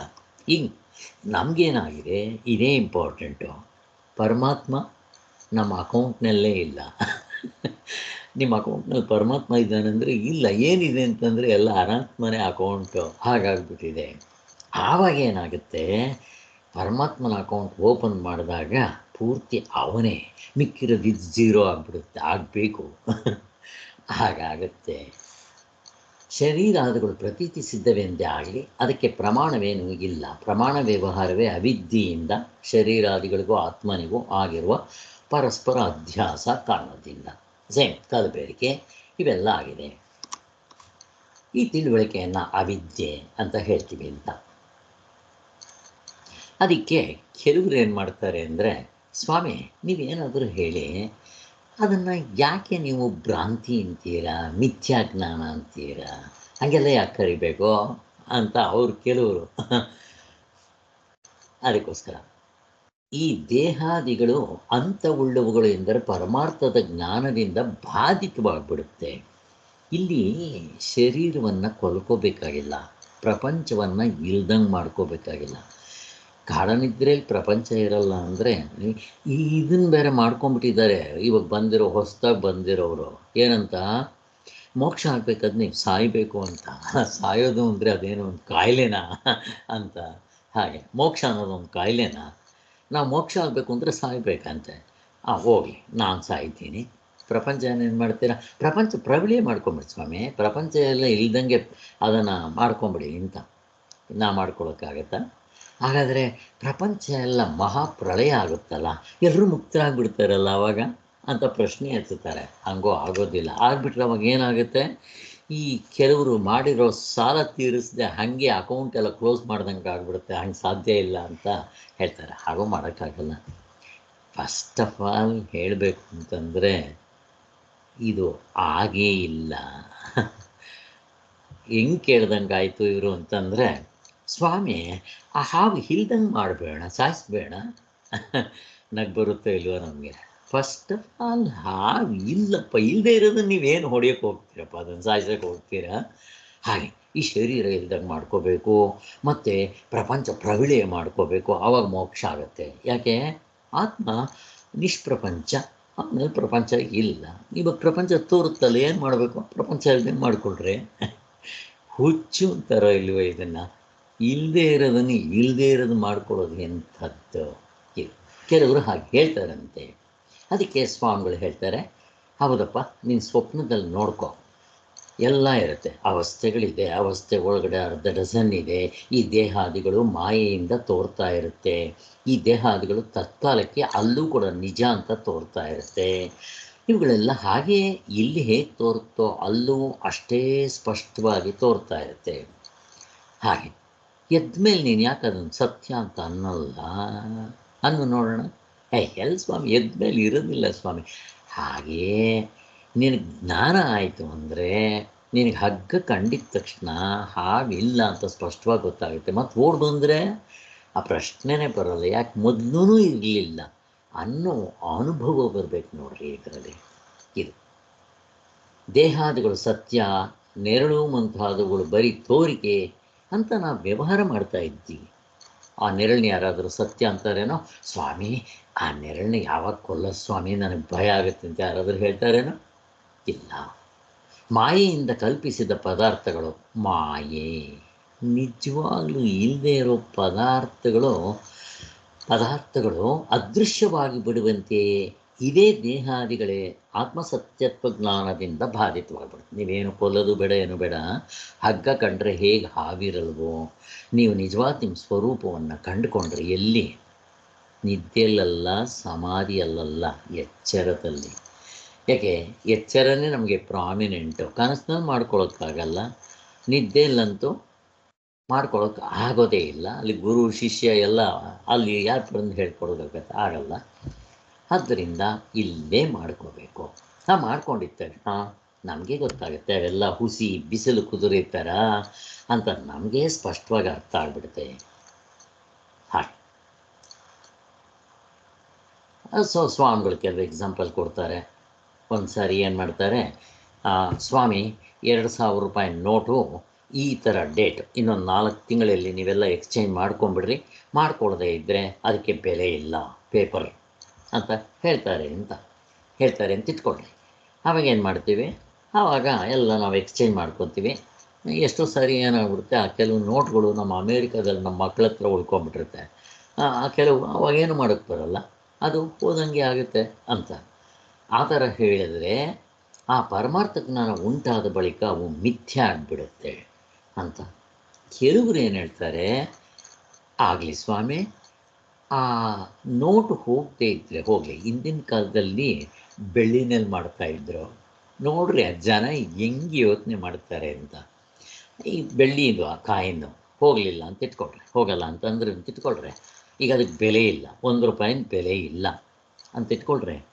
ಬಟ್ ಅದು ಬೆಳ್ಳಿ, ಅದಕ್ಕೆ ಬೆಲೆ ಇದೆಯಲ್ವ, ಏನು ಮಾಡ್ತೀರಾ? ಪೇಪರ್ ಆದರೆ ದುಡ್ಡಿಲ್ಲ, ಬೆಳ್ಳಿದು ಅದಕ್ಕೇನು ಮಾಡ್ತೀರಾ ನೀವು ಅಂತ ಒಂದು ಪ್ರಶ್ನೆ ಕೇಳ್ತಾನೆ. ಏನು ಹೇಳಬೇಕು ಇದಕ್ಕೆ? ನಾಣ್ಯವೆಂಬ ಹೆಸರಿಲ್ಲದಿದ್ದರೆ ಅವುಗಳಲ್ಲಿರುವ ಬೆಳ್ಳಿಯೇ ಮುಂತಾದಕ್ಕೆ ಬೆಳ್ಳಿಯ ಬೆಲೆ ಆದರೂ ಉಳಿಯುವುದಷ್ಟೇ. ಈ ಶಂಕೆಗೆ ಪರಿಹಾರವೇನು? ಅವಿನಾಶಿತು ತದ್ವಿದ್ಧಿ ಏನ ಸರ್ವಮಿವಂ ತತಂ. ಗೀತೆಯಲ್ಲೇ ಹೇಳಿದೆ. ನಿಜವಾಗಿ ನೋಡಿದರೆ ಈಗಲೇ ಶರೀರಾದಿಗಳು ಇಲ್ಲ, ಅವಸ್ಥೆ ಒಳಗಡೆ ಇರೋ 1/2 ಡಜನ್ ಇಲ್ಲ. ಎಲ್ಲಿ ಹೊಂದುತ್ತಿದ್ದೀವಿ ಇವರು ಹೇಳೋದು? ಇಲ್ಲ ಅಲ್ವಾ? ಬ್ರಹ್ಮ ಸತ್ಯ, ಜಗತ್ತು ಮಿಥ್ಯ. ಜಗತ್ತಂತಂದರೆ ಇಲ್ಲಿ ಬರೀ ಪ್ರಪಂಚ ಅಂದ್ಕೊಂಡ್ಬಿಡ್ತಾರೆ. ನಾವು ಹಾಕಿ ತೊಗೋಬಾರ್ದು. ಹೇಗೆ ತೊಗೊತೀರ ಜಗತ್ತಂತಂದರೆ? ಪೂರ್ತಿ ಎಲ್ಲ ಹೋಲ್ಸೇಲಾಗಿ ತೊಗೋಬೇಕಾದ್ರೆ ಹೇಳ್ತಾ ಇದ್ದೀನಿ, ಹೆಂಗೆ ತೊಗೊತೀರಾ? ಹೇಗೆ ತೊಗೊತೀರಾ? ಪ್ರಪಂಚ ಅವಸ್ಥೆ ಇದು ಅಂತ ತೊಗೊತೀರಾ? ಹೇಗೆ ಅವಸ್ಥೆ ಒಳಗಿಂದ 1/2 ಡಜನ್ ನಾವು ಇಷ್ಟು ಪೂರ್ತಿ ಕಾಲ ದೇಶ ಕಾರ್ಯಕ್ರಮ ಇಷ್ಟು ತಗೊಂಡ್ರೆ ಬರುತ್ತೆ. ಸುಮ್ಮನೆ ಪ್ರಪಂಚ ಅಂತಂದರೆ ಆ ಅವಸ್ಥೆ ಒಳಗಡೆ ಪ್ರಪಂಚ ಒಂದೇ ಇರೋದು. ಪ್ರಪಂಚ ಅಂದರೆ ಬರೀ ಭೂಮಿ ಆಯಿತು, 9 ಗ್ರಹಗಳಿದೆ, 14 ಲೋಕಗಳಿದೆ, ಅವನ್ನೆಲ್ಲ ಏನು ಮಾಡ್ತೀರಾ? ಬಟ್ ಬ್ರಾಡಾಗಿ ಹೇಳೋಕೆ ಸ್ವಾಮಿಗಳು ಕೆಲವು ಕಡೆ ಹೇಳಿರ್ತಾರೆ. ಬಟ್ ನಮ್ಮ ಅರ್ಥದಲ್ಲಿ ನಾವು ಹಾಗೆ ಮಾಡ್ಕೊಂಡ್ಬಿಡ್ಬೇಕಲ್ಲ. ಅವ್ರು ಏನು ಹೇಳಿದ್ರು ಅಲ್ಲಿ ನಾವು ಪೂರ್ತಿ ಇರೋದು ಬ್ರಹ್ಮ ಒಂದೇ, ಮಿಕ್ಕಿರೋದು ನೀವು ಏನು ಬೇಕಾದರೂ ಹೇಳ್ರಿ, ಇಲ್ಲ ಅಷ್ಟೇ, ಹಾಗೆ ಮಾಡ್ಕೋಬೇಕು. ಸೊ ಅದಕ್ಕೆ ಸ್ವಾಮಿಗಳು ಕೂಡ ಒಂದು ಎಕ್ಸಾಂಪಲ್ ಕೊಡ್ತಾರೆ. ನೀವು ಅಲೆ ಎನ್ನಿ, ನೊರೆ ಎನ್ನಿ, ನೀರಂತನ್ನಿ, ಏನು ಬೇಕಾದರೂ ಹೇಳಿ, ಮಂಜಿನ ಗಡ್ಡೆ, ಐಸ್ ಗಡ್ಡೆ, ಬೆಟ್ಟನೇ ಇದೆ ಅಂತ ಅನ್ನಿ, ಎಲ್ಲವೂ ನೀರೇ. ಅದೇನು ಬೇಕಾದರೂ ಇರಲಿ, ಅದು ನೀರೇ ಎಲ್ಲವನ್ನೂ ವ್ಯಾಪಿಸಿದೆ. ಹಾಗೆ ಪರಮಾತ್ಮನೇ ಅವಸ್ಥೆಗಳನ್ನು ವ್ಯಾಪಿಸಿ ಅವಸ್ಥೆ ಒಳಗಡೆ ಇರೋ ಎಲ್ಲವನ್ನೂ ವ್ಯಾಪಿಸಿದ್ದಾನೆ ಅಂತಲೇ ನಾವು ತಗೋಬೇಕು. ಆಗ ವ್ಯಾಪಿಸಿದ್ದಾನೆ ಅಂದರೂ ಒಂದೇ, ಇರೋದು ಅವನೇ ಅಂತಂದರೂ ಒಂದೇ. ಹೇಗೆ ನೀವು ಹೊರಗಡೆ ಹೋದರೆ ನಿಮ್ಮ ನೆರಳು ಕಂಡ್ರೆ ನಿಮ್ಮ ಶರೀರವೇ ಆ ನೆರಳನ್ನೆಲ್ಲ ವ್ಯಾಪಿಸಿರುತ್ತೆ. ನಿಮ್ಮ ಶರೀರವೇ ಆಧಾರ, ಅಸ್ತಿತ್ವ. ಹೇಳಬೇಕು ಅಂತಂದರೆ ಹಾವಿಗಿಂತ ಅಥವಾ ಚಿನ್ನ ಬೆಳ್ಳಿಗಿಂತ ಈ ಎಕ್ಸಾಂಪಲ್ ತುಂಬ ಚೆನ್ನಾಗಿ ಗೊತ್ತುತ್ತೆ. 2 ಎಲ್ಲಿದೆ? ಯಾವುದೋ ಕಾರಣದಿಂದ ಬರುತ್ತೆ. 12 ಗಂಟೆ ನೀವು ಬಿಸಿಲು ಹೊರಗಡೆ ಹೋಗಿದ ತಕ್ಷಣ ಅಲ್ಲಿ ನಿಮ್ಮ ಶರೀರದ ನೆರಳು ಹಾಗೆ ಬೀಳುತ್ತೆ. ನೋಡ್ರಿ, ಅದು ಹೋಗ್ತಾ ಇದ್ರೆ ದೊಡ್ಡದಾಗೋದು, ಚಿಕ್ಕದಾಗೋದು, ಇಲ್ದಂಗೆ ಆಗೋದು ಎಲ್ಲ ಆಗುತ್ತೆ. ಬಟ್ ನಿಮ್ಮ ಶರೀರದಲ್ಲಿ ಏನಾದರೂ ಬದಲಾವಣೆ ಆಗಿದೆಯಾ? ಏನೇನೂ ಆಗಿಲ್ಲ. ಹಾಗೆ ಒಳಗೆ ಹೋಗಿದ ತಕ್ಷಣ ನೆರಳು ಇರೋಲ್ಲ. ನಾವು ಯಾರಾದರೂ ಆ ನೆರಳನ್ನು ನಾನು ಇವಾಗ ಅಂದ್ಕೊಂಡಿರೋದು ಹಾಗೆ, ನೆರಳನ್ನು ನಾನು ಅಂದ್ಕೊಂಡ್ಬಿಟ್ಟು ಈ ಶರೀರ ನಮಗೆ ಗೊತ್ತೇ ಇಲ್ಲ. ಅವಾಗೇನಾಗುತ್ತೆ? ನೆರಳನ್ನು ನಾನು ಅಂದ್ಕೊಂಡು ಈ ಶರೀರದ ವಿಚಾರ ನನಗೆ ಗೊತ್ತಿಲ್ಲದೆ ಇದ್ದರೆ ಏನಾಗುತ್ತೋ ಅದೇ ನಮ್ಗೆ ಇವಾಗ ಆಗ್ತಾಯಿದೆ.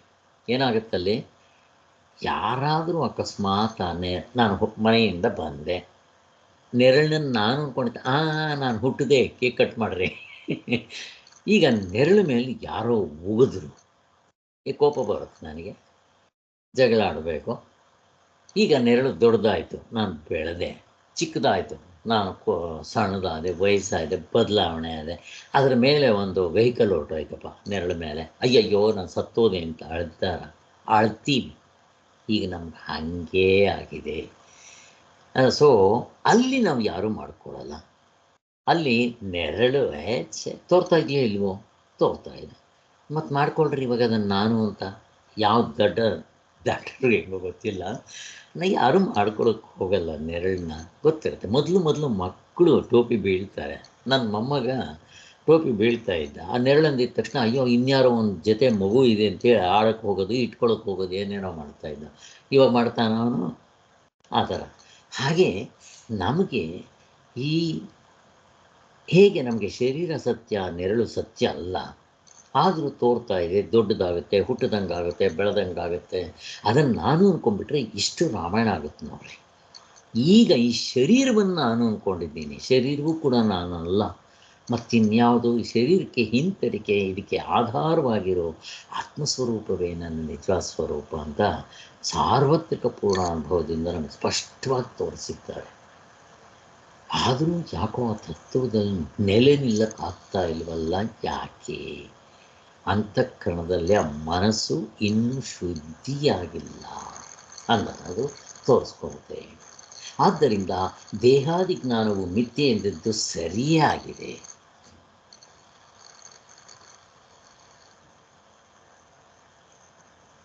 ಇದನ್ನು ಓಟ ಹಾಕಿ ಮಾಡೋದಕ್ಕೆ ಆಗೋದಿಲ್ಲ. ಟೈಫಾಯ್ಡ್ ವಾರ್ಡ್ ಕತೆ ಆಗಿಬಿಡುತ್ತೆ. ಆದ್ದರಿಂದ ಹೀಗೆ ತೋರುವುದಲ್ಲೂ ಮಿಥ್ಯೆ ಆದರೆ, ಆತ್ಮನಲ್ಲಿ ಅಧ್ಯಾಸವಾಗಿರತಕ್ಕದ್ದೇ ಆದರೆ ವ್ಯವಹಾರದ ಗತಿ ಏನು ಸ್ವಾಮಿ ನೀವೆಲ್ಲ ಅದು ಮಿಥ್ಯೆ, ಇದು ಮಿಥ್ಯೆ, ಎಲ್ಲ ಮಿಥ್ಯೆ ಅಂತ ಅಂದ್ಬಿಟ್ರೆ ವ್ಯವಹಾರದ ಗತಿ ಏನು ಅಂತಂದರೆ ಯಾರು ಬೇಡ ಅಂದರು ವ್ಯವಹಾರ ಮಾಡ್ಕೊಂಡು ಹೋಗ್ರಿ. ಇದಕ್ಕೆ ನಿಮ್ಗೊಂದು ಎಕ್ಸಾಂಪಲ್ ಕೊಡ್ತೀನಿ ನೋಡಿ, ಅದು ಚೆನ್ನಾಗಿ ಅರ್ಥ ಆಗುತ್ತವ. ನಾವು ಚಿಕ್ಕ ವಯಸ್ಸಿನಲ್ಲಿ ಆಟ ಆಡ್ತಾ ಇದ್ವಿ. ಸೋತ್ರೆ ರಾತ್ರಿಯೆಲ್ಲ ಅತ್ತು ಊಟ ಮಾಡದೆ ಹಾಗೇ ಮಲ್ಕೊಂಡು ಬೆಳಗ್ಗೆ ಎದ್ದಿದ ತಕ್ಷಣ ಮತ್ತೆ ಅಳ್ತಾ ಇದ್ವಿ ಅಂತ ಅಂದ್ಕೊಂಡು ಹಾಗೆ ಆಮೇಲೆ ಒಂದು ದಿವಸ ಒಂದು ದಿವಸನೋ ಅರ್ಧ ದಿವಸ ಇದು ಮರ್ತೋಗ್ಬಿಡ್ತಾ ಇದ್ವಿ. ಹಾಗೆ ಈಗ ನಾವು ದೊಡ್ಡವರಾಗಿದ್ದೀವಿ. ಅದೇ ಆಟವನ್ನು ನಮ್ಮ ಮಕ್ಕಳ ಜೊತೆಲಿ ಮೊಮ್ಮಕ್ಕಳ ಜೊತೆಲಿ ಆಡಿದ್ರೆ ಈಗ ನಿಮಗೆ ಕೋಪ ಬರುತ್ತಾ? ಊಟ ಬಿಡ್ತೀರಾ? You enjoy. ಸೋತ್ರೆ ಎಂಜಾಯ್, ನಗ್ತೀರಾ, ಏನಾದರೂ ಮಾಡಿ ಅವ್ರನ್ನ ಗೆಲ್ಸೋದಕ್ಕೆ ಪ್ರಯತ್ನ ಮಾಡ್ತೀರಾ. ಹೇಗಿದೆ ನೋಡ್ರಿ. ಯಾಕೆ? ಇದು ಸತ್ಯ ಅಲ್ಲ. ಆವಾಗ ಸತ್ಯವಾಗಿತ್ತು, ಇವಾಗ ನನಗೆ ಗೊತ್ತು ಇದು ಸತ್ಯ ಅಲ್ಲ ಅಂತ. ಆ ಸತ್ಯ ಅಲ್ದಿದ ಮೇಲೆ ಗೆದ್ದರೆ ಏನು, ಸೋತ್ರೆ ಏನು? ಸೋತ್ರೆ ಇನ್ನೂ ಖುಷಿ, ನನ್ನ ಮೊಮ್ಮಗ ಗೆದ್ದ ಅಂತಂದ್ರೆ ಅಲ್ವಾ, ಮಗ ಗೆದ್ದ, ಮೊಮ್ಮಗ ಗೆದ್ದ ಅಂತ ಆ ರೀತಿ ಇರುತ್ತೆ. ಸೊ ಇವಾಗ ಬ್ರಹ್ಮಜ್ಞಾನಿಗಳಿಗೆ ಈ ಪ್ರಪಂಚ ಹಾಗೆ ತೋರ್ತಾ ಇರುತ್ತೆ. ಎಷ್ಟು ಚೆನ್ನಾಗಿರುತ್ತೆ. ನಮಗೆ ಈಗಲೇ ತೋರಕ್ಕೆ ಶುರುವಾಗಿರುತ್ತಲ್ವ ಈ ವಿಚಾರ ಮಾಡಿದಾಗ್ಲಿಂದನೇ. ಏನಂತೆ ಪ್ರಪಂಚದಲ್ಲಿ ಯಾರಾದರೂ ಬೈದರು, ಏನೋ ಬೈಕೊತಾ ಇದ್ದಾರೆ, ಅವ್ರಿಗೇನೋ ಖುಷಿ ಆಗುತ್ತೆ, ಬೈಕೊಳ್ಳಿ ಬಿಡ್ರಿ ಅಂತ ಅನ್ಕೋಬೇಕು. ಹಂಗಾಗುತ್ತೆ ನೋಡಿ. ಹೀಗೆ ತೋರುವುದೆಲ್ಲವೂ ಮಿಥ್ಯೆ ಆದರೆ, ಆತ್ಮನಲ್ಲಿ ಅಧ್ಯಾಸವಾಗಿರತಕ್ಕದ್ದೇ ಆದರೆ ವ್ಯವಹಾರದ ಗತಿ ಏನು ಅನ್ನೋ ಪ್ರಶ್ನೆ ಹೇಳುತ್ತೆ. ಇದನ್ನು ಇವಾಗ ವಿಚಾರ ಮಾಡಬೇಕಾಗಿದೆ ಅಂತ ಹೇಳಿ 12ನೇ ಚಾಪ್ಟ್ರು ಅನಾದಿ ಭ್ರಾಂತಿ.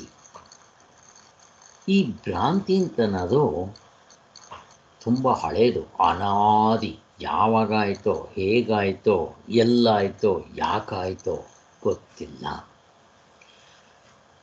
ಈ ಕೆಲವರು ಈ ಅನಾದಿ ಭ್ರಾಂತಿ ಯಾವಾಗಾಯಿತು, ಎಲ್ಲಾಯಿತು ಅದನ್ನು ಕಂಡುಹಿಡಿಯೋಕ್ಕೆ ಹೋಗ್ತಾರೆ. ಇದಕ್ಕೆ ನಾನೊಂದು ಎಕ್ಸಾಂಪಲ್ ಕೊಡ್ತಾ ಇರ್ತೀನಿ. ಈ ಭ್ರಾಂತಿ ಅಂತಂದರೆ ಇದೆ. ಸ್ವಾಮಿ, ನೀವು ಈ ಶರೀರವನ್ನು ತಪ್ಪು ಅಂತ ಯಾವಾಗ ತಿಳ್ಕೊಂಡ್ರಿ ಸ್ವಾಮಿ ಅಂತ ಪ್ರಶ್ನೆ ಕೇಳಿದ್ರೆ ಏನು ಹೇಳಬೇಕು? ಇರಲಿ, ಇದಕ್ಕೆ ನಮಗೆ ಅರ್ಥ ಆಗೋ ಒಂದು ಎಕ್ಸಾಂಪಲ್ ಕೊಡ್ತೇನೆ ನೋಡ್ರಿ. ನಡ್ಕೊಂಡು ಹೋಗ್ತಾ ಇರ್ತೀವಿ ರಸ್ತೆಯಲ್ಲಿ. ಏನಮ್ಮ? ಅದೇ ಸರ್, ಚಪ್ಪಲಿ ಇದೆ ನೀವ್ ಹೇಳ್ತಾ ಇರೋದೆ. ಏನಿದೆ? ಸ್ಲಿಪ್ಪರ್. ಅದೇ ನಡ್ಕೊಂಡು ಹೋಗ್ತಾ ಇರ್ತೀರಿ, ಕಾಲ್ಗೆ ಗಲೀಜ್ ಮೆತ್ಕೊಂಡ್ಬಿಟ್ರೆ ಹಾ. ಇದೆಲ್ಲ ಆಯ್ತು ಯಾವ್ದು ಅಂತ ಹಾ. ನಾವೇನಾದ್ರೂ ವಿಚಾರ ಮಾಡ್ತೀರಾ ಅಂತ. ಹೌದು, ನೋಡ್ರಿ ಆ ಎಕ್ಸಾಂಪಲ್ ನೋಡಿ, ನಮ್ಗಾಗುತ್ತೆ ಅಂತ ಇಟ್ಕೊಳ್ಳಿ. ನಡ್ಕೊಂಡು ಹೋಗ್ತಾ ಇರ್ತೀವಿ, ಏನೋ ಗಬ್ಬು ತುಳಿದು ಬಿಡ್ತೀವಿ ಅಂತ ಇಟ್ಕೊಳ್ರಿ. ಏನು ಮಾಡ್ತೀವಿ ಅವಾಗ? ಅಲ್ಲೇ ಚೇರ್ ಮೇಲೆ ಕೂತ್ಕೊಂಡು ಕಾಲ ಮೇಲೆ ಕಾಲು ಹಾಕ್ಕೊಂಡು, ಇದು ಯಾವುದ್ರದ್ದು? ಹಸುದ, ಮನುಷ್ಯಂದ, ಕರುದ, ನಾಯಿದ ಯೋಚನೆ ಮಾಡ್ತೀವ? ಇಲ್ಲ. ಠಕ್ ಅಂತ ಅದನ್ನು ಎಲ್ಲಿ ಸಿಕ್ಕಿದ್ರೆ ಅಲ್ಲಿ, ನೀರು ಸಿಗದೆ ಇದ್ದರೆ ಅಲ್ಲಿ ಹುಲ್ಲಿಗೋ ಗಿಲ್ಗೋ ಒರೆಸ್ಕೊಂಡು ಪೇಪರ್ ಕೀಪರು ನೀರು ಏನೋ ಮಾಡೋ ಕಡೆ ತೊಳ್ಕೊಂಡ್ಬಿಡ್ತೀವಲ್ವ. ಇಲ್ಲಿದ್ದರೆ ಏನಾಗುತ್ತೆ? ಅದರ ವಾಸನೆ ನಾನೇ ಕುಡಿಬೇಕಾಗುತ್ತೆ. ಸೊ ಈಗಿನ ವೇದಾಂತಿಗಳು ಈ ಅನಾದಿ ಭ್ರಾಂತಿಗೆ ಯಾಕಾಯಿತು, ಎಲ್ಲಾಯಿತು, ಹೆಂಗಾಯಿತು ಇದನ್ನು ಕಂಡುಹಿಡಿಯೋಕೆ ಹೋಗಿದ್ದಾರೆ. ನಮ್ಮದರಲ್ಲಿ ಎಷ್ಟು ಚೆನ್ನಾಗಿ ಶಂಕರಾಚಾರ್ಯರು ಹೇಳಿದ್ದಾರೆ. ಶಂಕರಾಚಾರ್ಯರು ಉಪೋದ್ಘಾತದಲ್ಲಿ ಅನಾದಿ ಯಾವಾಗಾಯಿತೋ, ಎಲ್ಲಾಯಿತೋ, ಯಾಕಾಯಿತು ಅದನ್ನು ತಿಳ್ಕೊಂಡು ಏನು ಮಾಡ್ತೀರಾ? ಆಗಿದೆಯೋ ಇಲ್ವೋ? ಇವಾಗ ಅನುಭವದಲ್ಲಿ ಇದೆ ಕಷ್ಟ. ಇದನ್ನು ಪರಿಹಾರ ಮಾಡ್ಕೊಳ್ಳೋದಕ್ಕೆ ಏನು ಮಾಡಬೇಕೋ ಬೇಡವೋ, ಅದಕ್ಕೆ ಇನ್ನೊಂದು ಕಾರಣ, ಉಪಾದಾನ ಕಾರಣ, ಹಿಂಗೆಲ್ಲ ಕೇಳ್ಕೊಂಡು ಹೋಗಿದ್ದಾರೆ. ಅದು ಅಷ್ಟು ಒಳ್ಳೆಯದಲ್ಲ ಅಂತ. ಈ ಆತ್ಮನಿಗೂ ಶರೀರಕ್ಕೂ ಯಾವ ಸಂಬಂಧವೂ ಇಲ್ಲ. ಹಗ್ಗ ಸ್ವಾಮಿ, ಹಾವು ಯಾವಾಗ ಭ್ರಾಂತಿ ಮಾಡ್ಕೊಂಡ್ರಿ ನೀವು ಹಗ್ಗದಲ್ಲಿ ಕೇಳಿದ್ರೆ? ಇಲ್ಲಿ ಏನು ಹೇಳೋದು? ಹಾಗಾಗುತ್ತೆ ಅಷ್ಟೇ. ಆತ್ಮನಿಗೂ ಶರೀರಕ್ಕೂ ಯಾವ ಸಂಬಂಧವೂ ಇಲ್ಲ. ಆತ್ಮನಿಗೂ ಶರೀರಕ್ಕೆ ಮಾತ್ರ ಅಲ್ಲ, ನಾವು ಹೋಲ್ಸೇಲಾಗಿ ತೊಗೋಬೇಕು ಅಷ್ಟೇ. ಇಲ್ಲಿ ಹಾವು ಹಗ್ಗಕ್ಕೂ ಏನು ಸಂಬಂಧ ಇದೆ ಸ್ವಾಮಿ? ಏನು ಸಂಬಂಧನೇ ಇಲ್ಲ. ಚಿನ್ನಕ್ಕೂ ಒಡವೆಗೂ ಏನು ಸಂಬಂಧ ಇದೆ? ನನ್ನ ಶರೀರಕ್ಕೂ ನೆರಳಿಗೂ ಏನು ಸಂಬಂಧ ಇದೆ? ಹಾಗೆ ಅಲ್ವಾ? ಯಾವ ಯಾಕೆ ಈ ಸಂಬಂಧ ಅಂತ ಹೇಳಬೇಕಾದ್ರೆ ಎರಡು ವಸ್ತುಗಳಿರಬೇಕು, ಕಾಲದಲ್ಲಿರಬೇಕು, ದೇಶದಲ್ಲಿರಬೇಕು, ಅದು ಕಾರ್ಯಕಾರಣಕ್ಕೆ ಹೊಂದಬೇಕು. ಇಲ್ಲಿ ನಿಮ್ಮ ಅನಾತ್ಮ ಏನೋ ಕಾಲದಲ್ಲಿ, ದೇಶದಲ್ಲಿ ಕಾರ್ಯಕಾರಣಕ್ಕೆ ಹೊಂದುತ್ತೆ ಅಂತ ಇಟ್ಕೊಳ್ರಿ. ಈ ಆತ್ಮ ಕಾಲ ದೇಶ ಕಾರ್ಯಕಾರಣ ಭಾವಕ್ಕೆ ಸಿಗೋದೇ ಇಲ್ಲ. ಇವೆರಡಕ್ಕೂ ಸಂಬಂಧ ಹೆಂಗೆ ಮಾಡ್ತೀರಪ್ಪ ಹೇಳಿ? ಅಥವಾ ಅಷ್ಟು ಬೇಡ, ಅಷ್ಟು ಪೂರ್ತಿ ತುಂಬ ಡಿಸ್ಕಷನ್ಸಿಗೆ ಬೇಡ. ಹಾವು ಹಗ್ಗ ಏನು ಸಂಬಂಧ ಮಾಡ್ತೀರಪ್ಪ? ಹಾವಿದೆಯಲ್ಲಿ ನಿಜವಾಗ್ಲೂ ಹಾವಿಲ್ಲ. ಇಲ್ಲದೆ ಇರೋದಕ್ಕೂ ಏನು ಸಂಬಂಧ ಮಾಡ್ತೀರಾ? ನಮಗೆ ಎಕ್ಸಾಂಪಲ್ನ ಚೆನ್ನಾಗಿ ಮೆಲ್ಕು ಹಾಕ್ಬೇಕು ನಾವು. ಸೊ ನಮಗೆ ಸಾರ್ವತ್ರಿಕ ಪೂರ್ಣ ಅನುಭವ ಮತ್ತು ಅನುಭವ ಗಮ್ಯವಾದ ತರ್ಕ ಮತ್ತು ಈ ಉದಾಹರಣೆಗಳು, ಅದಕ್ಕೇನಂತಾರೆ ಹತ್ರ ಸಮೀಪ ಇರುವಂಥ ಉದಾಹರಣೆಗಳು, ಅವುಗಳನ್ನ ನಾವು ಮೆಲ್ಕು ಹಾಕಬೇಕು. ಅದಕ್ಕೆ ಎಲ್ಲಿ ನೋಡಿದ್ರು ಹಾವು ಹಗ್ಗ ಇವು ಎಕ್ಸಾಂಪಲ್ ಫಾರ್ಮ್ಗಳು ಕೊಟ್ಬಿಡ್ತಾರೆ. ನೀವು ನೋಡ್ತಾ ಇದ್ದೀರಲ್ಲ ಇವಾಗ ಆ ಕೋಟ ನೋಟ್ದು, ಅದು ಇದು, ಆ ನೆರಳು, ಪ್ರತಿಯೊಂದಕ್ಕೆ ಎಕ್ಸಾಂಪಲ್ ಕೊಡ್ತಾರೆ. ನಾವು ಎಕ್ಸಾಂಪಲ್ ಯಾಕೆ ಅಂತಂದರೆ ನಮಗೆ ಆ ತತ್ವನ ಎಚ್ಚರದಲ್ಲಿ ಕಂಡುಕೊಳ್ಳೋವರೆಗೂ ಇಲ್ಲಿ ಅದಕ್ಕೆ ಹತ್ತಿರವಾಗಿರೋ ಎಕ್ಸಾಂಪಲ್ ಕೊಟ್ಟಾಗ ಹೀಗೇ ಇರುತ್ತೆ ಅಂತ ಇದನ್ನು ಎಕ್ಸಾಂಪಲ್ನ ಮೆಲ್ಕು ಹಾಕಿ ನಾವು ಅದಕ್ಕೆ ಹತ್ತಿರ ಆಗಿಬಿಡ್ತೀವಿ. ಆವಾಗ ಎಕ್ಸಾಂಪಲ್ಸ್ ಬಿಟ್ಟರೂ ನಾವು ಅಲ್ಲಿರೋದಕ್ಕೆ ಸಾಧ್ಯ ಆಗುತ್ತೆ. ಆತ್ಮನಿಗೆ ಶರೀರವು ಸಂಬಂಧಿಸಿರುವಂತೆ ತೋರುತ್ತದೆ, ಅಂತೆ ಅಷ್ಟೇ. ಯಾವುದು ಯಾವಾಗ ತೋರುತ್ತದೆಯೋ ಅದು ನಿಜವಾಗಿ ಇದೆ ಎಂದು ಭಾವಿಸುವುದೇ ಮನಸ್ಸಿನ ಸ್ವಭಾವ. ಈ ಮನಸ್ಸಿನ ಇನ್ನೊಂದೇನು ಗೊತ್ತಾ? ಯಾವ ಸಮಯಕ್ಕೆ ಯಾವುದು ಸರಿಯೋ ಅದು ಸರಿ ಅಂದ್ಬಿಡುತ್ತೆ. ಇದು ಮನಸ್ಸು, ಇದು ಇಂದ್ರಿಯಗಳದಲ್ಲ ತಪ್ಪು, ಮನಸ್ಸಿಂದು. ಪಾಪ ಇಂದ್ರಿಯಗಳು ವಸ್ತು ಇಂಥದ್ದು ಅಂತ ಹೇಳೋಲ್ಲ. ಕಣ್ಣು ಆಕಾರ, ಬಣ್ಣ, ರೂಪ ಇಷ್ಟೇ ಹೇಳೋದು. ಕಿವಿ ಅದರ ಶಬ್ದ, ಹೀಗೆ ಗೊತ್ತಿದೆ ನಮಗೆ. ಸೊ ಈ ಮನಸ್ಸು ಅಥವಾ ಬುದ್ಧಿ ಯಾವುದಾದ್ರೂ ಇಟ್ಕೊಳ್ರಿ, ಇವೆಲ್ಲ ತೊಗೊಂಬಂದು ಫೈಲ್ ಕೊಟ್ಟಾಗ ಇವು ಡಿಸೈಡ್ ಮಾಡುತ್ತೆ. ಅದು ಹಿಂದೆ ಚಿತ್ತದ ಮೇಲೆ ಡಿಪೆಂಡ್ ಆಗಬೇಕು. ಈಗೇನಾಗುತ್ತೆ, ಮೊದಲು ನಮಗಿದು ಗೊತ್ತಿರಲಿಲ್ಲ, ಈ ವೇದಾಂತಕ್ಕೆ ಬರೋಕ್ಕೆ ಮೊದಲು. ಈಗ ನಮ್ಮ ವೇದಾಂತದ ಸಂಸ್ಕಾರ ಚಿತ್ತದಲ್ಲಿ ಮೂಡ್ತಾ ಇರೋದರಿಂದ ಈಗ ನಾವೇನು ಮಾಡ್ತೀವಿ, ಈಗ ವೇದಾಂತದ ಸಂಸ್ಕಾರದಿಂದ ಇದನ್ನು ಮೆಷರ್ ಮಾಡೋಕ್ಕೆ ಹೋಗ್ತೀವಿ ನಾವು. ಈಗ ನಾವು ಆ ಎಕ್ಸಾಂಪಲ್ ತೊಗೊಂಡ್ಬರ್ತೀವಿ ಅಲ್ವಾ, ಅದು ಬೆನಿಫಿಟ್ಟು. ಆದ್ದರಿಂದ ಈ ಮನಸ್ಸಿಗೆ ಯಾವ ಸಂದರ್ಭದಲ್ಲಿ ಅದು ಏನು ಸರಿ ಅಂತಂದರೆ ಅದೇ ಸರಿ ಅಂತ ಹೇಳ್ತಾ ಇರುತ್ತೆ. ಅದಕ್ಕೆ ಇನ್ನೊಂದು ಸತ್ಯತ್ವ ಕಾಣುವವರೆಗೂ ಇದನ್ನು ಹೊಡೆದಾಕಲ್ಲ. ಅದು ಹಾವು ಸತ್ಯವೇ, ಅದಕ್ಕೆ ಅದು ಬೆವರ್ತಾ ಇರ್ತಾರೆ, ಬಿ ಪಿ ಜಾಸ್ತಿ ಆಗಿರುತ್ತೆ, ನಡುತ್ತಾ ಇರ್ತಾರೆ, ಎಲ್ಲ ಆಗ್ತಾ ಇರುತ್ತೆ. ಹಗ್ಗ ಅಂತ ಗೊತ್ತಾದ್ಮೇಲೆ ಎಲ್ಲ ಹೊರಟುತ್ತೆ. ಈ ಕನಸಿನಲ್ಲಿ ಇದ್ದಷ್ಟೊತ್ತು ಕನಸು ಸತ್ಯವೇ. ಯಾವಾಗ ಅದು ಸುಳ್ಳು ಅಂತಾಗೋದು ಎಚ್ಚರಕ್ಕೆ ಬಂದ ನಂತರ. ಅದಕ್ಕೆ ನಾವು ಹಿಂದೆ ಒಂದು ಪ್ರಶ್ನೆ ತಗೊಂಡು ಅದನ್ನು ಚಿಂತನೆ ಮಾಡ್ತಾಯಿದ್ವಿ. ಅದು ಯಾಕೋ ಅದು ಹಾಗೆ ಮರ್ತೇ ಹೋಯಿತು. ಪರಮಾರ್ಥಕ್ಕೆ ತುಂಬ ಚೆನ್ನಾಗಿದೆ ಇದು. ಈಗ ಎಚ್ಚರದಲ್ಲೇನೋ ಆತ್ಮನೇನೋ ಬಂದ್ಬಿಡುತ್ತೆ. ಆತ್ಮನೇ ಬಂದು ಹೇಳಿಬಿಡ್ತಾನೆ, ನೋಡಪ್ಪ ಈ ಶರೀರ ಅಲ್ಲಿಗೆ ಹೋಗಲಿಲ್ಲ ಅಂತ. ಆತ್ಮ ಎಚ್ಚರದಲ್ಲಿ ಇದ್ದಾನೆ, ಕನಸಿನಲ್ಲಿ ಇದ್ದಾನೆ. ಕನಸಿನಲ್ಲಿ ಇದ್ಮೇಲೆ ಅಲ್ಲಿ ಯಾಕೆ ನೆನಪು ಬರಲಿಲ್ಲ? ಈ ಪ್ರಶ್ನೆ ನೋಡ್ರಿ ಹೇಗಿದೆ ಅಂತ ಕೇಳಿದ ತಕ್ಷಣ ಅದಕ್ಕೆ ಉತ್ತರ ಏನು ಅಂದರೆ ಇದೆ ನೋಡ್ರಿ. ಸ್ವಾಮಿಗಳು ಹೇಳಿದ್ದಾರೆ,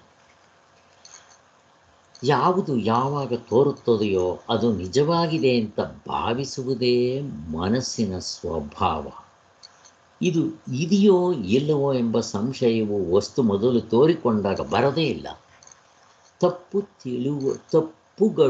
ತಪ್ಪುಗಳೆಂದು ತಿಳಿಯುವುದು ಅವು ಬಾಧಿತವಾಗಿ ನಿಜವಾದ ತಿಳಿವಿಕೆ ಬಂದ ಮೇಲೆ. ನೋಡ್ರಿ, ಕನಸು ಅಲ್ಲಿ ನೀವು ಏನು ಸರ್ಕಸ್ ಮಾಡ್ರಿ, ಅಲ್ಲಿ ತಪ್ಪಂತ ಗೊತ್ತಾಗೋದೇ ಇಲ್ಲ.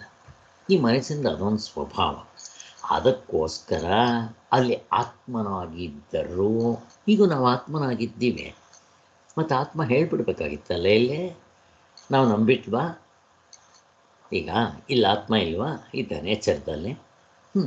ಮತ್ತು ಈ ಶರೀರನೇ ಸತ್ಯ ಅಂತ ಇದ್ದೀವಲ್ಲ, ಹಾಗೆ ಕನಸಿನಲ್ಲೂ ಆತ್ಮ ಇದ್ದಾನೆ ಹೇಳಬೇಕಲ್ಲ. ನಾವು ಈ ಮನಸ್ಸಿದೆ ನೋಡ್ರಿ, ಈ ಮನಸ್ಸು ಈಗ ಮೋಕ್ಷ ಅಂದರೆ ಇನ್ನೇನು ಅಲ್ಲ, ಮನಸ್ಸಿಗೆ ಟ್ರೀಟ್ಮೆಂಟು.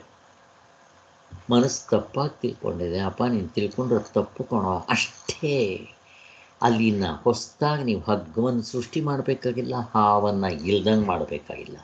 ಹೊಸದಾಗಿ ಆತ್ಮನ್ನು ಸೃಷ್ಟಿ ಮಾಡಬೇಕಾಗಿಲ್ಲ, ಈ ಶರೀರವನ್ನು ಇಲ್ದಂಗೆ ಮಾಡ್ಕೋಬೇಕಾಗಿಲ್ಲ. ಇಷ್ಟೇ. ರಾಂಗ್ ನಾಲೆಡ್ಜ್ ಇಲ್ಲಿ. ಸೊ ಇಲ್ಲಿ ಸ್ಕ್ರೂ ಸ್ವಲ್ಪ ಹೆಚ್ಚು ಕಡಿಮೆ ಟೈಟ್ಗೆ ಅದಕ್ಕೆ ಅಷ್ಟೇ ಇಲ್ಲಿ ಸೆಟ್ ಮಾಡ್ಕೋಬೇಕು. ನಾನು ಸೊ ನಾವು ಹುಡ್ಕೋ ಸೊಲ್ಯೂಷನ್ಸ್ ಏನು ಅಂದರೆ, ಬೀಸೋ ತೊಣ್ಣೆ ತಪ್ಪಿಸ್ಕೊಳ್ಳೋದು, ಬೆಟ್ಟಕ್ಕೆ ಕಲ್ಲೆತ್ತಾಕೋದು, ಕತ್ಲೆ ರೂಮ್ನಲ್ಲಿ ಇಲ್ಲಿರೋ ಸಾಮಾನು ಅಲ್ಲಿ ತೆಗೆದು ಇಷ್ಟೇ ಮಾಡ್ತಾಯಿದ್ವಿ. ಆದರೆ ವೇದಾಂತ ಹೇಳೋದು ಕಾಮ ಅಲ್ಲ, ಪರ್ಮನೆಂಟ್ ಸೊಲ್ಯೂಷನ್. ಅದಕ್ಕೆ ವೇದಾಂತ ಅಂತ ಹೇಳೋದು. ಅಂಥ ಪುಲಿ ಸ್ಟಾಪ್ ಆಗಿಬಿಡುತ್ತಲ್ಲಿ, ಕಾಮಗಿಮ ಕ್ವಶ್ಚನ್ನೇ ಇಲ್ಲ ವೇದಾಂತದಲ್ಲಿ. ಆದ್ದರಿಂದ ಹೀಗೆ ನಾವು ಈ ಮನಸ್ಸಿಗೆ ಕ್ಲೀನಾಗಿ ಅದು ಕನ್ವಿನ್ಸ್ ಆಗಬೇಕು. ಈ ಮನಸ್ಸು ಇದೇ ಮನಸ್ಸಿಗೆ, ಬೇರೆ ದಾರಿ ಇಲ್ಲ. ಈಗ ಬ್ರಹ್ಮಜ್ಞಾನಿಗಳ ಆಡಕ್ಕೆ ಮೊದಲು ಯಾವ ಮನಸ್ಸಿತ್ತೋ ಆ ಮನಸ್ಸಿಗೆ ಪ್ರತ್ಯಯ ಎಲ್ಲಿ ಹೇಳುತ್ತೆ? ಅಂತಃಕರಣದಲ್ಲೇ. ಆಗ ಅಂದಿದ ತಕ್ಷಣ ಈ ಪ್ರತ್ಯಯ ಯಾವುದೋ ಏಕಾತ್ಮ ಪ್ರತ್ಯಯ ಸಾರ ಬ್ರಹ್ಮಜ್ಞಾನಿಗಳಿಗೆ ಆಗಿರೋದು ಆತ್ಮನ ತೋರಿಸುತ್ತೆ ಅಂತ ಇಟ್ಕೊಂಡು ನಾವು ಅದು ಮತ್ತೆ ತೋರ್ಸೋಕ್ಕೆ ಬರೋಲ್ಲ. ಪ್ರತ್ಯಯ ಆತ್ಮವೇ ಆ ಆತ್ಮ ಪ್ರತ್ಯಯವನ್ನು ಬೆಳಗ್ತಾ ಇರ್ತಾನೆ. ಆದರೆ ಬ್ರಹ್ಮಜ್ಞಾನಿಗೂ ಬ್ರಹ್ಮಜ್ಞಾನಿ ಅಲ್ಲದೆ ಇರೋವನಿಗೂ ವ್ಯವಹಾರದ ದೃಷ್ಟಿಯಿಂದ ನಾವು ಹೇಳೋ ಉದಾಹರಣೆ ಅಷ್ಟೆ. ಈಗ ಹಾವು ಅಂತ ಅಂದ್ಕೊಂಡಿರೋವನಿಗೂ ಹಗ್ಗ ಅಂತ ಸತ್ಯವನ್ನು ತಿಳ್ಕೊಂಡಿರೋವನಿಗೂ ವ್ಯತ್ಯಾಸ ಏನು?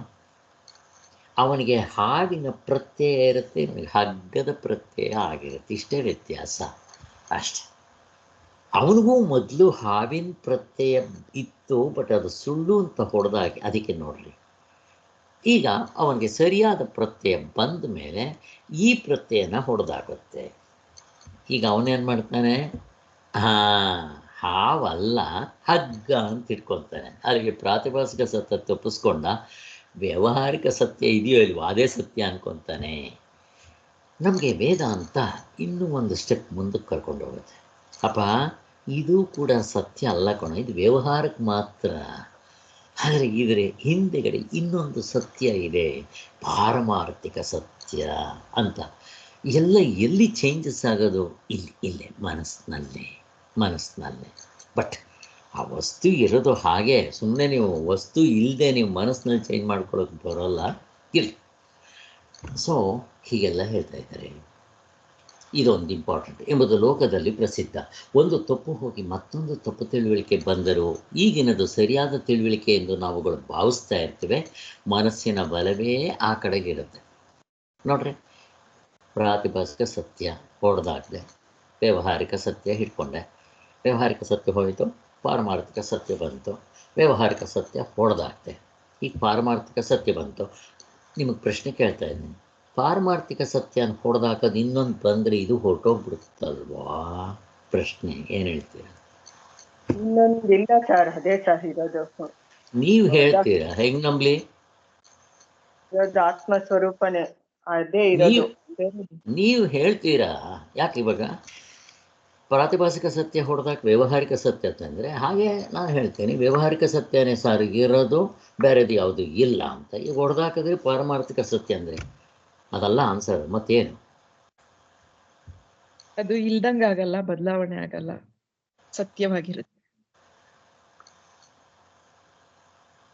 ಅದು ಕಾಲ ದೇಶ ಕಾರ್ಯ ಕಾರಣ ಭಾವನ ಮೀರಿರುತ್ತೆ. ಅದು ದ್ವೈತದಲ್ಲಿ ಇರೋಲ್ಲ, ಮಿಕ್ಕಿರೋದೆಲ್ಲ ದ್ವೈತದಲ್ಲಿರುತ್ತೆ. ಆದರೆ ಕಾಲ ದೇಶ ಕಾರ್ಯ ಕಾರಣ ಭಾವನೆ ಮೀರಿರೋದ್ರಿಂದ ಮತ್ತೊಂದು ನಿಮ್ಗೆ ಹೇಳೋದಕ್ಕೆ ಸಾಧ್ಯನೇ ಇಲ್ಲ. ಅನಾತ್ಮಗಳು ಎಷ್ಟು ಬೇಕಾದರೂ ಇರ್ಬೋದು. ಎಲ್ಲಿ ಅವಸ್ಥೆ ಒಳಗಡೆ ಕಾಲ ದೇಶ ಕಾರ್ಯ ಕಾರಣ ಭಾವಕ್ಕೆ ಒಳಪಟ್ಟಿರುತ್ತೆ. ಅದರಿಂದ ಅದಿರೋದೇ ಒಂದೇ ಸೇರೆ. ಒಂದು ಅಂತನ್ಬೇಕಾದ್ರೆ ಅದಕ್ಕೆ ಒಂದು ಎರಡು ಹೇಳಬೇಕಾದ್ರೆ ನೀವು ಕಾಲ ದೇಶಕ್ಕೆ ಒಳಪಟ್ಟಿರಬೇಕು. ಇದು ಮೀರಿರೋದ್ರಿಂದ ಮತ್ತು ಇದನ್ನು ಮೀರಿಸ ಇನ್ನೊಂದು ವಸ್ತು ಯಾವುದಿದೆ ಅಲ್ಲಿ? ಅದು ಅದ್ವೈತ, ಯಾವುದು ಇಲ್ಲ ಅಲ್ಲಿ. ಆದ್ದರಿಂದ ಅದಕ್ಕಿಂತ ಮೇಲೆ ಇನ್ನೊಂದು ಬಂದರೆ ಅಂತ ಆ ಪ್ರಶ್ನೆ ಬರೋದಿಲ್ಲ ಅಂತ ಹೇಳ್ತಾ ಇದ್ದಾರೆ. ಹೇಗೆ? ಸೊ ಇಷ್ಟ ಆಯಿತು. ಈಗ ಶ್ರುತಿಯು ಪ್ರಕೃತ ವಿಷಯದಲ್ಲಿ ನಿಜವನ್ನು ಹೀಗೆಂದ ಸಾಗ್ತಾ ಇದೆ. ಇದು ಚಾಂದೋಗ್ಯ ಉಪನಿಷತ್ತು. ಈ ಶರೀರವು ಇಲ್ಲಿ ಶರೀರ ಮತ್ತು ಆತ್ಮ ಎರಡನ್ನು ಕಂಪೇರ್ ಮಾಡ್ತಾ ಇದೆ. ಶರೀರ ಎಂಥದ್ದು? ಮರ್ತ್ಯವಾದದ್ದು, ಮೃತ್ಯುವಿನಿಂದ ವ್ಯಾಪ್ತವೇ ಆಗಿರುತ್ತದೆ. ಇಲ್ಲಿ ಶರೀರವೆಂಬ ಮಾತಿನಿಂದ, ಶರೀರ ಅಂದರೆ ಏನೇನು ತಗೋಬೇಕು? ಇಂದ್ರಿಯಗಳು, 19 ಮುಖಗಳು, ಇಂದ್ರಿಯಗಳು, ಅಂತಃಕರಣ, ಇವೆಲ್ಲ ಸೇರಿ ಇದು. ಈ ಶರೀರ ಹೇಗಿರುತ್ತಪ್ಪ? ಬಿಸಿಲು ಕುದುರೆಯ ನೀರಿನಂತೆ ತೋರೋ ಸ್ವಭಾವ, ಹಗ್ಗದಲ್ಲಿ ಹಾವಿದ್ದಂತೆ. ಅದಕ್ಕೆ ಯಾವತ್ತಾದರೂ ಜೀವತವಿಲ್ಲ. ಅವು ಮೃತ್ಯುವಿನಿಂದ ವ್ಯಾಪ್ತಿಯಾಗಿರುತ್ತೆ. ಈ ಅವಸ್ಥೆ ಒಂದು ತೊಗೊಂಡ್ರೆ ನೀವು ಪೂರ್ತಿ ಹೋಲ್ಸೇಲಾಗಿ ತೊಗೋಬೇಕು. ನಮ್ಮ ಮನಸ್ಸಿಗೆ ಅದು ಬಂದುಬಿಡ್ಬೇಕದು. ಅದಕ್ಕೋಸ್ಕರ ಹೇಳ್ತಾ ಇದ್ದೆ. ಈ ಶರೀರವು ಅಮೃತನಾಗಿರುವ ಆತ್ಮನಿಗೆ ಅಧಿಷ್ಠಾನವಾಗಿರುತ್ತದೆ. ಆತ್ಮನು, ಈಗ ನೋಡ್ರಿ, ಇವೆಲ್ಲ ಶರೀರದ್ದು ಹೇಳಿದ್ರು. ಹಾಗೆ ಇನ್ನು ಆತ್ಮನು ಅವನೇನು ಸತ್ಯ ಸ್ವರೂಪನು, ಅವನು ಬದಲಾವಣೆ ಆಗೋದಿಲ್ಲ, ಅವ್ಯಭಿಚರಿತವಾದ ಸ್ವರೂಪವುಳ್ಳವನು, ಅವನನ್ನು ಇಲ್ಲ ಅಂತ ಚಿಂತಿಸೋದಕ್ಕೂ ಆಗೋದಿಲ್ಲ. ಈ ಶರೀರವು ಆತ್ಮನಿಗೆ ಅಧಿಷ್ಠಾನವು, ಭೋಗಕ್ಕೆ ಆಶ್ರಯವು. ಭೋಗ ಇಲ್ಲಿ ಕರ್ತೃತ್ವ, ಭೋಕ್ತೃತ್ವ ಅಥವಾ ಸುಖ ಪ್ರಾಪ್ತಿ, ದುಃಖ ನಿವೃತ್ತಿ. ಶರೀರ ಅಷ್ಟು ಮಾತ್ರ, ಅವೆಲ್ಲ ಎಲ್ಲ ಅನಾತ್ಮತೆ ಇವೆಲ್ಲ. ಶರೀರವು ಆತ್ಮನಿಂದ ಎದ್ದು ತೋರುತ್ತಿರುವ ಭೂತಗಳ ರೂಪಾಂತರವೇ ಆಗಿರೋದ್ರಿಂದ ಆತ್ಮನ ಅಧಿಷ್ಠಾನ ಅಂತ. ಅಂದರೆ ಆತ್ಮನೇ ಜೀವರೂಪದಿಂದ ಈ ಶರೀರಕ್ಕೆ ಒಡೆಯನಾಗಿರ್ತಾನೆ. ಈಗ ನೀವು ಈಗ ನೆರಳಿಗೆ ಅಧಿಷ್ಠಾನ ಯಾವುದು? ನಮ್ಮ ಶರೀರವೇ. ನಾನೇ ನನ್ನ ನೆರಳಿಗೆ ಆಧಾರ. ಸೊ ಇದು ಬಂದರೆ ಎಲ್ಲ ಇದ್ರ ಮೇಲೆ ಡಿಪೆಂಡ್ ಆಗಬೇಕು. ಹಾಗೆ ನಮ್ಮ ಈ ಶರೀರಕ್ಕೆ ಆತ್ಮನೇ ಆಧಾರ, ಅಸ್ತಿತ್ವ, ಸಬ್ಸ್ಟ್ರಾಟಮ್ಮು. ಅವನು ಇಲ್ದಂಗೆ ಆಗೋಲ್ಲ. ಇವೆಲ್ಲ ನಮಗೆ ಗೊತ್ತಿದೆ. ಈ ಶರೀರಕ್ಕೆ ಒಡೆಯನಾಗಿರೋದರಿಂದ ಇದು ಶಂಕರಾಚಾರ್ಯರು ಕೂಡ ಹಾಗೆ ಬರೆದಿರ್ತಾರೆ. ಆತ್ಮನು ಅಶರೀರ ಸ್ವರೂಪನೇ ಆಗಿದ್ದರು, ಅವನಿಗೆ ಶರೀರ ಗಿರೀರ ಇಲ್ಲ, ಅವನಿಗೆ ಆಕಾರ ಇಲ್ಲ, ಬಣ್ಣ ಇಲ್ಲ, ಗುಣ ಇಲ್ಲ, ಜಾತಿ ಕುಲ ಗೋತ್ರ ಏನು ಇಲ್ಲದೆ ಇರೋನು. ಅವೆಲ್ಲ ನಮಗೆ ಗೊತ್ತಿದೆ. ಘಡನಿದ್ರೆ ಅನುಭವದಲ್ಲಿ ನೋಡ್ಕೊಂಡು ಹೇಳ್ತಾರೆ, ಸುಮ್ಮನೆ ಕಾಕಮ್ಮನ ಕತೆ ಗೋವಮ್ಮನ ಕತೆ ಅಲ್ಲ. ಹೀಗೆ ಅವಿವೇಕದಿಂದ, ಈಗ ನನಗೆ ಶರೀರ ಸತ್ಯ ಅಥವಾ ಈ ಪ್ರಪಂಚ ಅವಸ್ಥೆ ಎಲ್ಲ ಸತ್ಯ ಅಂತ ಹೇಳಬೇಕಾದ್ರೆ ಅದು ಅವಿವೇಕ. ಅದೇ ನೀವು ವಿವೇಕದಿಂದ ನೋಡ್ರಿ, ಈ ಸಾರ್ವತ್ರಿಕ ಪೂರ್ಣ ಅನುಭವ ವಿವೇಕವನ್ನು ಗಮನಿಸಿ ಗುರುಗಳು ಹೇಳಿಕೊಟ್ಟಿರ್ತಾರೆ, ಶಾಸ್ತ್ರವನ್ನು ಉಪಯೋಗಿಸ್ಕೊಂಡು ನೋಡಿದಾಗ ಹೌದು ಹೌದು ಅಂತ ನಮ್ಗೆ ಅನಿಸುತ್ತಲ್ವ. ಹಾಗೆ ಈ ಭ್ರಾಂತಿ ಇರೋದ್ರಿಂದಲೇ ಆತ್ಮನು ದ್ವಂದ್ವಗಳಿಂದ ಗುಪ್ತನಾಗಿರ್ತಾನೆ. ಇಲ್ಲಿ ದ್ವಂದ್ವಗಳು ಇದ್ದಂತೆ, ಎರಡಿದ್ದಂತೆ.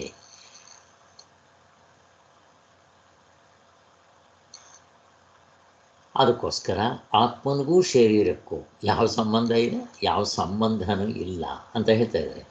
ಆದ್ದರಿಂದ ಯಾವಾಗ ಇವನಿಗೆ ಶರೀರ ಅಂತ ಆಯಿತೋ ಪ್ರಮಾತೃತ್ವ, ಇವನಿಗೇನಾಗುತ್ತೆ ಅಲ್ಲಿ ಪ್ರಿಯ ಅಪ್ರಿಯ ದ್ವಂದ್ವಗಳು ಇವನಿಗೆ ಇರುತ್ತೆ. ಯಾವಾಗ ಇವನು ಆತ್ಮಸ್ವರೂಪ ಅಂತ ತಿಳ್ಕೊಂಡ್ರೆ ಅದಕ್ಕೆ ಅವು ಇರೋಲ್ಲ. ಆದ್ದರಿಂದ ಶ್ರುತಿಯು ಏನು ಹೇಳುತ್ತೆ, ನೀವು ಸಶರೀರರಾಗಿರುವುದರಿಂದ ನಿಮ್ಮನ್ನು ಪ್ರಿಯ ಅಪ್ರಿಯಗಳು ಮುತ್ತಿಕೊಂಡಿವೆ. ಶರೀರ ಇರೋದರಿಂದನೇ ಪ್ರಿಯ ಅಪ್ರಿಯಗಳು, ಕರ್ತೃತ್ವ ಭೋಕ್ತೃತ್ವ, ನಾಮರೂಪಗಳು, ಮತ್ತು ಸುಖಪ್ರಾಪ್ತಿ ದುಃಖ ನಿವೃತ್ತಿ, ಕರ್ಮ ಥಿಯರಿ, ಅಧ್ಯಾಸ, ಅವಿದ್ಯೆ, ಕಾಮ, ಕರ್ಮ ಇವೆಲ್ಲ ಸೇರಿಕೊಂಡಿರುತ್ತೆ ಅಂತ. ಅಲ್ಲಿ ಹಾವಿದೆ ಅಂತ ಅಂದ್ಕೊಂಡ್ರೆ ಶುರುವಾಯ್ತು ನೋಡ್ರಿ ಎಲ್ಲ. ಅದಕ್ಕೆ ಹಲ್ಲಿದೆ, ವಿಷ ಕಚ್ಚಿದ್ರೆ ಸತ್ತು ಹೋಗ್ತೀನಿ, ಎಲ್ಲ ಅದರ ಫ್ಯಾಮಿಲಿ ಎಲ್ಲ ಶುರುವಾಗಿಬಿಡುತ್ತಲ್ಲ, ಹಾಗಾಗಿರುತ್ತೆ ಅಂತ ಹೇಳ್ತಾ ಇದ್ದಾರೆ. ಸೊ ಅಲ್ಲಿಗೆ ಈ ಹಗ್ಗದಲ್ಲಿ ಹಾವು, ಹೀಗೆ ಇದಕ್ಕೆಲ್ಲ ಏನಂತ ಕರೀತಾರೆ, ಅಥವಾ ಈ ಶರೀರದಲ್ಲಿ ನೆರಳು ಮತ್ತು ಆತ್ಮನಿಗೆ ಹೋಲಿಸಿದಾಗ ಇದೆಲ್ಲ ಭ್ರಾಂತಿ ಅಂತಾರೆ. ಈಗ ಭ್ರಾಂತಿ ಎಷ್ಟು ಥರ ಇರ್ಬೋದು? ಅನಾದಿ ಭ್ರಾಂತಿ. ಈ ಭ್ರಾಂತಿ ಈಗಿಂದೇ ತಗೊಳ್ರಿ. ನಾವು ಅನಾದಿ ಭ್ರಾಂತಿ ಅಂದರೆ ಯಾವಾಗಾಯಿತೋ, ಎಲ್ಲಾಯಿತೋ, ಹೇಗಾಯಿತೋ ವಿ ಡೋಂಟ್ ನೋ. ಬಟ್ ಅದು ನಾವು ಕಂಡುಹಿಡಿಯೋಕ್ಕೂ ಹೋಗೋದಿಲ್ಲ. ಆದರೆ ಇಲ್ಲಿ ಭ್ರಾಂತಿಯಿಂದ ಇದ್ದ ತಕ್ಷಣ ನಾವು ಎಷ್ಟು ಬಗೆಯಾಗಿರುತ್ತೆ ಅಂತ ನಮಗೆ ಗೊತ್ತಿದೆ. ಇಲ್ಯೂಷನ್ಸ್, ಹ್ಯಾಲ್ಯೂಷಿನೇಷನ್ಸ್, ಡೆಲ್ಯೂಷನ್ಸ್, ಈ ಮೂರೇ ಇರೋದು ಭ್ರಾಂತಿ. ಇಲ್ಯೂಷನ್ ಅಂತಂದರೆ ಇರೋ ವಸ್ತು ಬೇರೆಯಾಗಿ ತೋರೋದು. ಇರೋದು ಹಗ್ಗ, ಹಾವಾಗಿ ನೋಡೋದು, ಅದು ಇಲ್ಯೂಷನ್ ಅಂತೀವಿ ಅಲ್ವಾ? ಹೀಗೆ ಇನ್ನು ಹ್ಯಾಲ್ಯೂಸಿನೇಷನ್ಸ್, ವಸ್ತು ಇಲ್ಲದೆ ಇದ್ದರೂ ನಾವು ಕಲ್ಪಿಸ್ಕೊತೀವಿ ಅಂತ. ಹೇಗೆ?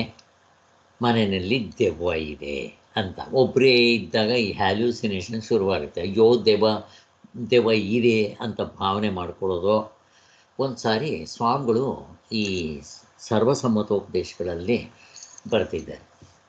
ಯಾರೋ ಒಬ್ಬಳು ಆಂಗ್ಲೋ ಇಂಡಿಯನ್ನು ಮನೇಲಿದ್ದಾಗ ಅಲ್ಲಿ ಬೆಕ್ಕು ಇದ್ದಂತೆ ಕಾಣ್ತಾ ಇತ್ತಂತೆ, ಅಷ್ಟು ಸ್ಪಷ್ಟವಾಗಿ ಕಾಣ್ತಾ ಇತ್ತಂತೆ. ಹೋಗಿದ್ದೆ ಅವಳು ಕಾಲಿನಲ್ಲಿ ಹಿಂಗೆಲ್ಲ ಕೆರೆದ್ರೆ ಅಲ್ಲಿ ಬೆಕ್ಕಿಲ್ಲ, ಗಂಡ ಇದ್ದಂತೆ ಕಾಣ್ತಾ ಇತ್ತಂತೆ. ಅಲ್ಲಿ ಹೋಗಿ ಎಲ್ಲ ಮುಟ್ಗಿಟ್ಟು ನೋಡೋಕೆ ಹೋದರೆ ಇಲ್ಲ, ಆ ನೆಲದ ಮೇಲೆ ಏನೂ ಇಲ್ಲ. ಇದು ಹ್ಯಾಲ್ಯೂಸಿನೇಷನ್ಸ್. ಕೆಲವರಿಗೆ ಎಲ್ಲ ಇಮ್ಯಾಜಿನ್, ಅದಿದ್ದಂಗೆ ಇಮ್ಯಾಜಿನ್ ಆಗ್ತಾ ಇರುತ್ತೆ, ಇಲ್ಲದೇ ಇರೋ ವಸ್ತು ಇದ್ದಂಗೆ ಅಂತ. ಇನ್ನು ಕೆಲವರಿಗೆ ಡೆಲ್ಯೂಷನ್ಸ್, ಇದೊಂಥರ ರೋಗ. ಹ್ಯಾಲ್ಯೂಸಿನೇಷನ್ಸು, ಡೆಲ್ಯೂಷನ್ಸ್ ಇಂಥವೆಲ್ಲ ಮನಸ್ಸಿನಲ್ಲಿ ವಿಕಲ್ಪಿಸಿಕೊಳ್ಳುವ ಮೋಹದ ಭ್ರಾಂತಿ. ಅದು ಅಷ್ಟೇ ಡೆಲ್ಯೂಷನ್ಸ್ ಅಂತ ಹೇಳ್ತಾರೆ. ಲೋಕದಲ್ಲಿ ಆಗುವ ಭ್ರಾಂತಿಗಳನ್ನು ವಿಂಗಡಿಸಿರ್ತಾರೆ. ಈ ಮೂರೇ ಭ್ರಾಂತಿಗಳು. ನಮಗೆ ಗೊತ್ತಿರೋ ಹಂಗೆ ಈ ಹಾವು ಹಗ್ಗ ಕಾಮನ್ ಆಗಿ ಎಲ್ರಿಗೂ. ಈ ಹ್ಯಾಲ್ಯೂಸಿನೇಷನ್ಸು, ಡೆಲ್ಯೂಷನ್ಸು ಈ ನಿಮಾನ್ಸ್ ಹಾಸ್ಪಿಟ್ಲಲ್ಲಿ ತುಂಬ ಜನ ಬಂದಿದ್ದೆ ಹಿಂಗೆ ಹೇಳ್ಕೊತಾರೆ, ನನಗೆ ಅದು ಕಾಣುತ್ತೆ, ಇದು ಕಾಣುತ್ತೆ, ಭೂತ ಕಾಣುತ್ತೆ, ಮೈ ಮೇಲೆ ದೆವ್ವ ಬಂದಂಗೆ ಕಾಣುತ್ತೆ. ಕೆಲವು ಸತ್ವನೂ ಇರುತ್ತವೋ, ಇರೋದಿಲ್ಲ ಅಂತಲ್ಲ. ಸೊ ನಾವು ನಮ್ಮ ಮೊದಲು ಗುರುಗಳನ್ನ ಮೊದಲು ಇಂಥ ಪ್ರಶ್ನೆಗಳು ತುಂಬ ಬರ್ತಾಯಿತ್ತು, ಇವಾಗ ಕೇಳಕ್ಕೆ ಹೋಗೋದಿಲ್ಲ ಅಂತ ಇಟ್ಕೊಂಡ್ರೆ. ಸ್ವಾಮಿ, ಭೂತ, ದೆವ್ವ, ಪಿಶಾಚಿ ಇದೆಯಾ ಅಂತ ಕೇಳ್ತಾ ಇದ್ವಿ. ನಿಮ್ಗೆ ಏನನ್ಸುತ್ತೆ? ಯಾರಿಗಾದರೂ ಏನನ್ಸುತ್ತೆ? ದೆವ್ವ, ಭೂತ, ಪಿಶಾಚಿ ಇವೆಲ್ಲ ಏನನ್ಸುತ್ತೆ? ಸರ್ ನಮ್ಗೇನು ಅನುಭವ ಇಲ್ಲ ಸರ್, ಆದ್ರೆ ಇರಬಹುದು ಅಂತ ಅನ್ಸುತ್ತೆ ಸರ್. ಯಾಕೆಂದ್ರೆ ಹಾ ದೇವರಾಜ್ ಕುಲಕರ್ಣಿ ಅವರ ಹೆಂಡತಿಗೆ ದೆವ್ವ ಹಿಡ್ದಿತ್ತು ಅಂತ ಹೇಳ್ತಾ ಇರ್ತಾರಲ್ಲ ಸರ್, ಅವ್ರು ಹಾ ಸುಧಾ ಜೋಶಿ ಅವರನ್ನ ಅದ್ರ ಡೀಟೇಲ್ಸ್ ಹೇಳ್ತಾ ಇದ್ರು. ಅದ್ರಿಂದ ನಂಬಬಹುದು ಅನ್ಸುತ್ತೆ, ನಮ್ಗೇನು ಅನುಭವ ಆಗಿಲ್ಲ ಸರ್. ಅದಕ್ಕೆ ನಾವು ಭಗವತ್ಪಾದರನ್ನ ಕೇಳಿದಾಗ ಮತ್ತು ನಮ್ಮ ಮಾತಾಜಿಯವ್ರನ್ನ ಕೇಳಿದಾಗ ಅವರೆಲ್ಲ ಹೇಳ್ತಾ ಇದ್ದರು, ಮನುಷ್ಯರು ಹೇಗಿರ್ತಾರೋ ಅವು ಇರುತ್ತೆ, ಆದರೆ ಯಾರು ವೀಕ್ ಮೈಂಡ್ ಆಗಿರ್ತಾರೋ ಅವ್ರಿಗೆ ಅದು ಅಟ್ಯಾಕ್ ಆಗುತ್ತೆ. ಅಟ್ಯಾಕ್ ಆಗೋದು ಅಂದರೆ ಒಳಗಡೆ ಬಂದು ಸೇರ್ಕೋಬೋದು, ಇವೆಲ್ಲ ಪಾಸಿಬಿಲಿಟೀಸ್ ಇದೆ, ಇಲ್ಲ ಅಂತ ಏನಲ್ಲ. ಈಗ ರಾಕ್ಷಸರು, ಯಕ್ಷ ಗಂಧರ್ವರು, ಮತ್ತು ಅಪ್ಸರೆ ಸ್ತ್ರೀಯರು, ಮತ್ತು ಇವೆಲ್ಲ ನೋಡದೇ ಇದ್ರು ಶಾಸ್ತ್ರದಲ್ಲಿ ಇವೆಲ್ಲ ಇದೆ. ಅದೇ ರೀತಿ ಈ ಭೂತ, ಪಿಶಾಚಿ, ದೆವ್ವ ಇವೆಲ್ಲ ಇದೆ. ಈಗ ನಮ್ಮ ಇವರು ಯಾರು ಮುಕುಂದೂರು ಸ್ವಾಮಿ ಅವರು ಇದ್ದಾಗ ಒಂದು ಹಳ್ಳಿನಲ್ಲಿ ಯಾರು ದೊಡ್ಡವರು ಆದರು ಅಂದರೆ ಸತ್ತೋಗ್ಬಿಡ್ತಾ ಇದ್ರಂತೆ, ಮುಗ್ದೋಯ್ತು. ಯಾರು ಹೆಣ್ಮಕ್ಳು ದೊಡ್ಡವರು ಆಗ್ತಾರಲ್ಲ ಸತ್ತೋಗ್ಬಿಡೋದು. ಅದೇನು ರಾಮಾಯಣನೋ ಏನು ಕಥೆನೋ ಗೊತ್ತಿಲ್ಲ. ಕೊನೆಗೆ ಆ ಊರ ಜನಗಳೆಲ್ಲ ಸ್ವಾಮಿಗಳ ಹತ್ರ ಹೇಳಿದ್ದಕ್ಕೆ ಯಾರೋ ಮುಕುಂದೂರು ಸ್ವಾಮಿಗಳ ಹತ್ರ, ಮುಕುಂದೂರು ಸ್ವಾಮಿಗಳು ಅವ್ರಿಗೆ ನೀವು 3 ದಿವಸ ಆಚೆ ಬರಬಾರ್ದು, ಯಾರು ರಾತ್ರಿ ಹೊತ್ತು ಯಾರು ಬರಲೇಬಾರ್ದು, ಅದೇನು ರಾತ್ರಿ ಹೊತ್ತು ಏನೋ ಯಾರು ಬರಬಾರ್ದು ಅಂತ ಹೇಳಿ ಕೊನೆಗೆ ಅವರು ಓಡಾಡ್ತಾ ಇದ್ರಂತವ್ರು. ನೋಡ್ರಿ ಬ್ರಹ್ಮಜ್ಞಾನಿಗೆ ಎಂಥ ಧೈರ್ಯ ಇರುತ್ತೆ ಅಂತಂದ್ಬಿಟ್ಟು. ಆಮೇಲೆ ಏನಾಯಿತು, ಕೊನೆಗೆ 3 ದಿವಸ ಆದಮೇಲೆ ಎಲ್ಲರನ್ನು ಬನ್ನಿರಿ ಅಂತ ಕರೆದ್ರಂತೆ. ಬಂದಿದ್ದೆ ಅಲ್ಲೊಂದು ಬಾವಿ ಇತ್ತಂತೆ. ಆ ಬಾವಿನಲ್ಲಿ ನೀರೆಲ್ಲ ಸೇದಾಕ್ರಿ, ಎಲ್ಲ ಕೆಂಪು ನೀರಿತ್ತು ಅಂತ ಹೇಳ್ತಾರೆ.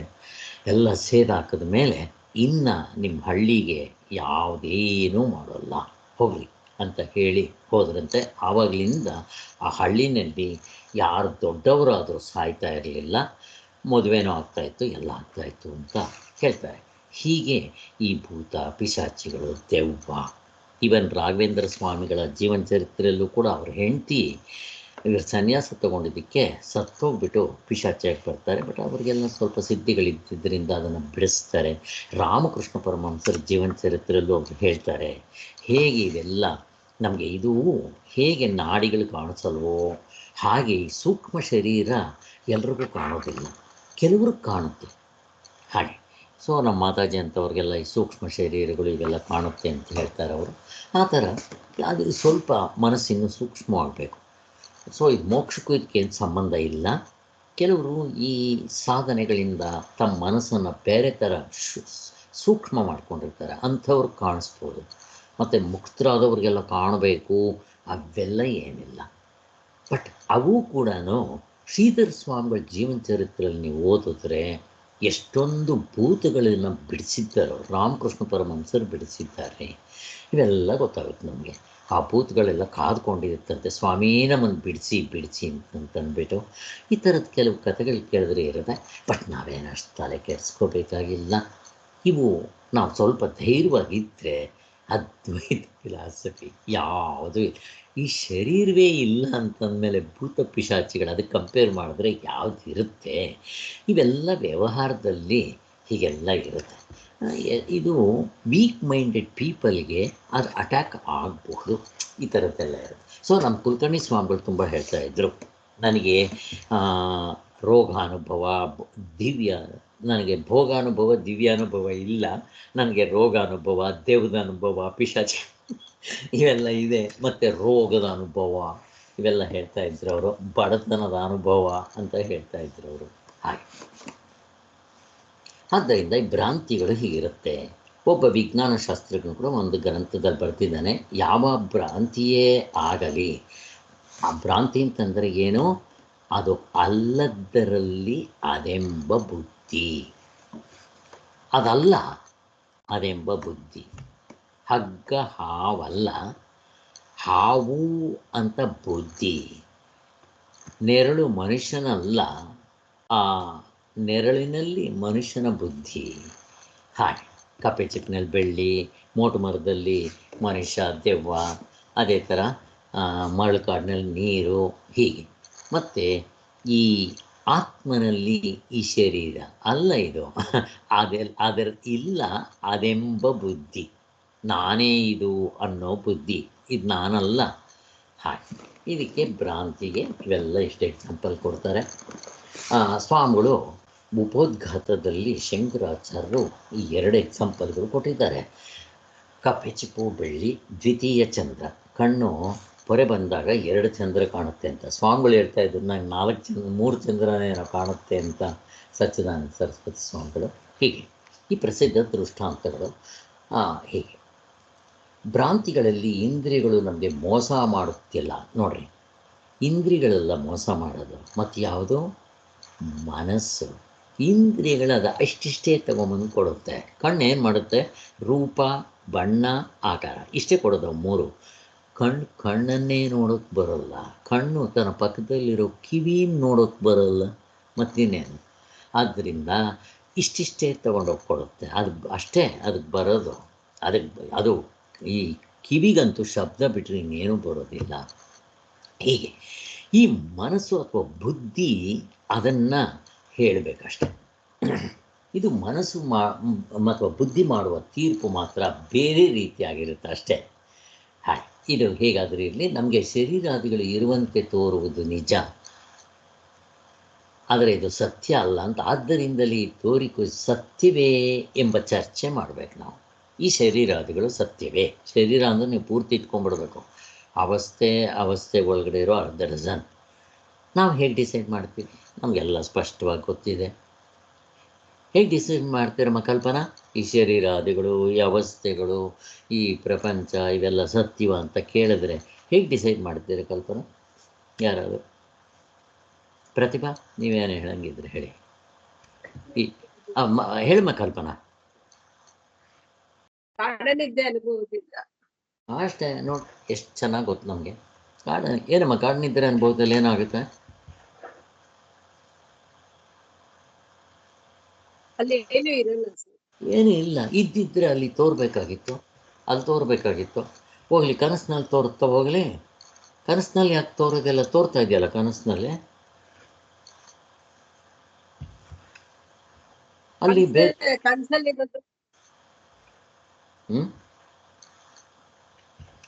ಕನ್ಸಲ್ಲಿರೋದು ಅದು ಸತ್ಯ ಅಲ್ಲ ಸರ್. ಮತ್ತವ್ರು ಯಾರು ಕನಸಿನಲ್ಲಿರೋದು ಎಚ್ಚರದಲ್ಲಿರೋದು ಅಲ್ಲಿಗೆ ಬರಲ್ಲ. ಎಚ್ಚರದಲ್ಲಿ ಕನಸಿನಲ್ಲಿರೋದು ಇಲ್ಲಿಗೆ ಬರಲ್ಲ. ಇವೆರಡು ನಿದ್ದೆಲ್ಲಿ ತೋರಲ್ಲ. ಇನ್ನೇನು ಬೇಕು ಇದಕ್ಕಿಂತ? ಹೇಗೆ ತೆಗೆದಾಕ್ತೀವಿ ನೋಡ್ರಿ, ಹೀಗೆ ತೊಗೊಂಡೋಗ್ಬಿಡ್ತೀವಿ ನಾವು.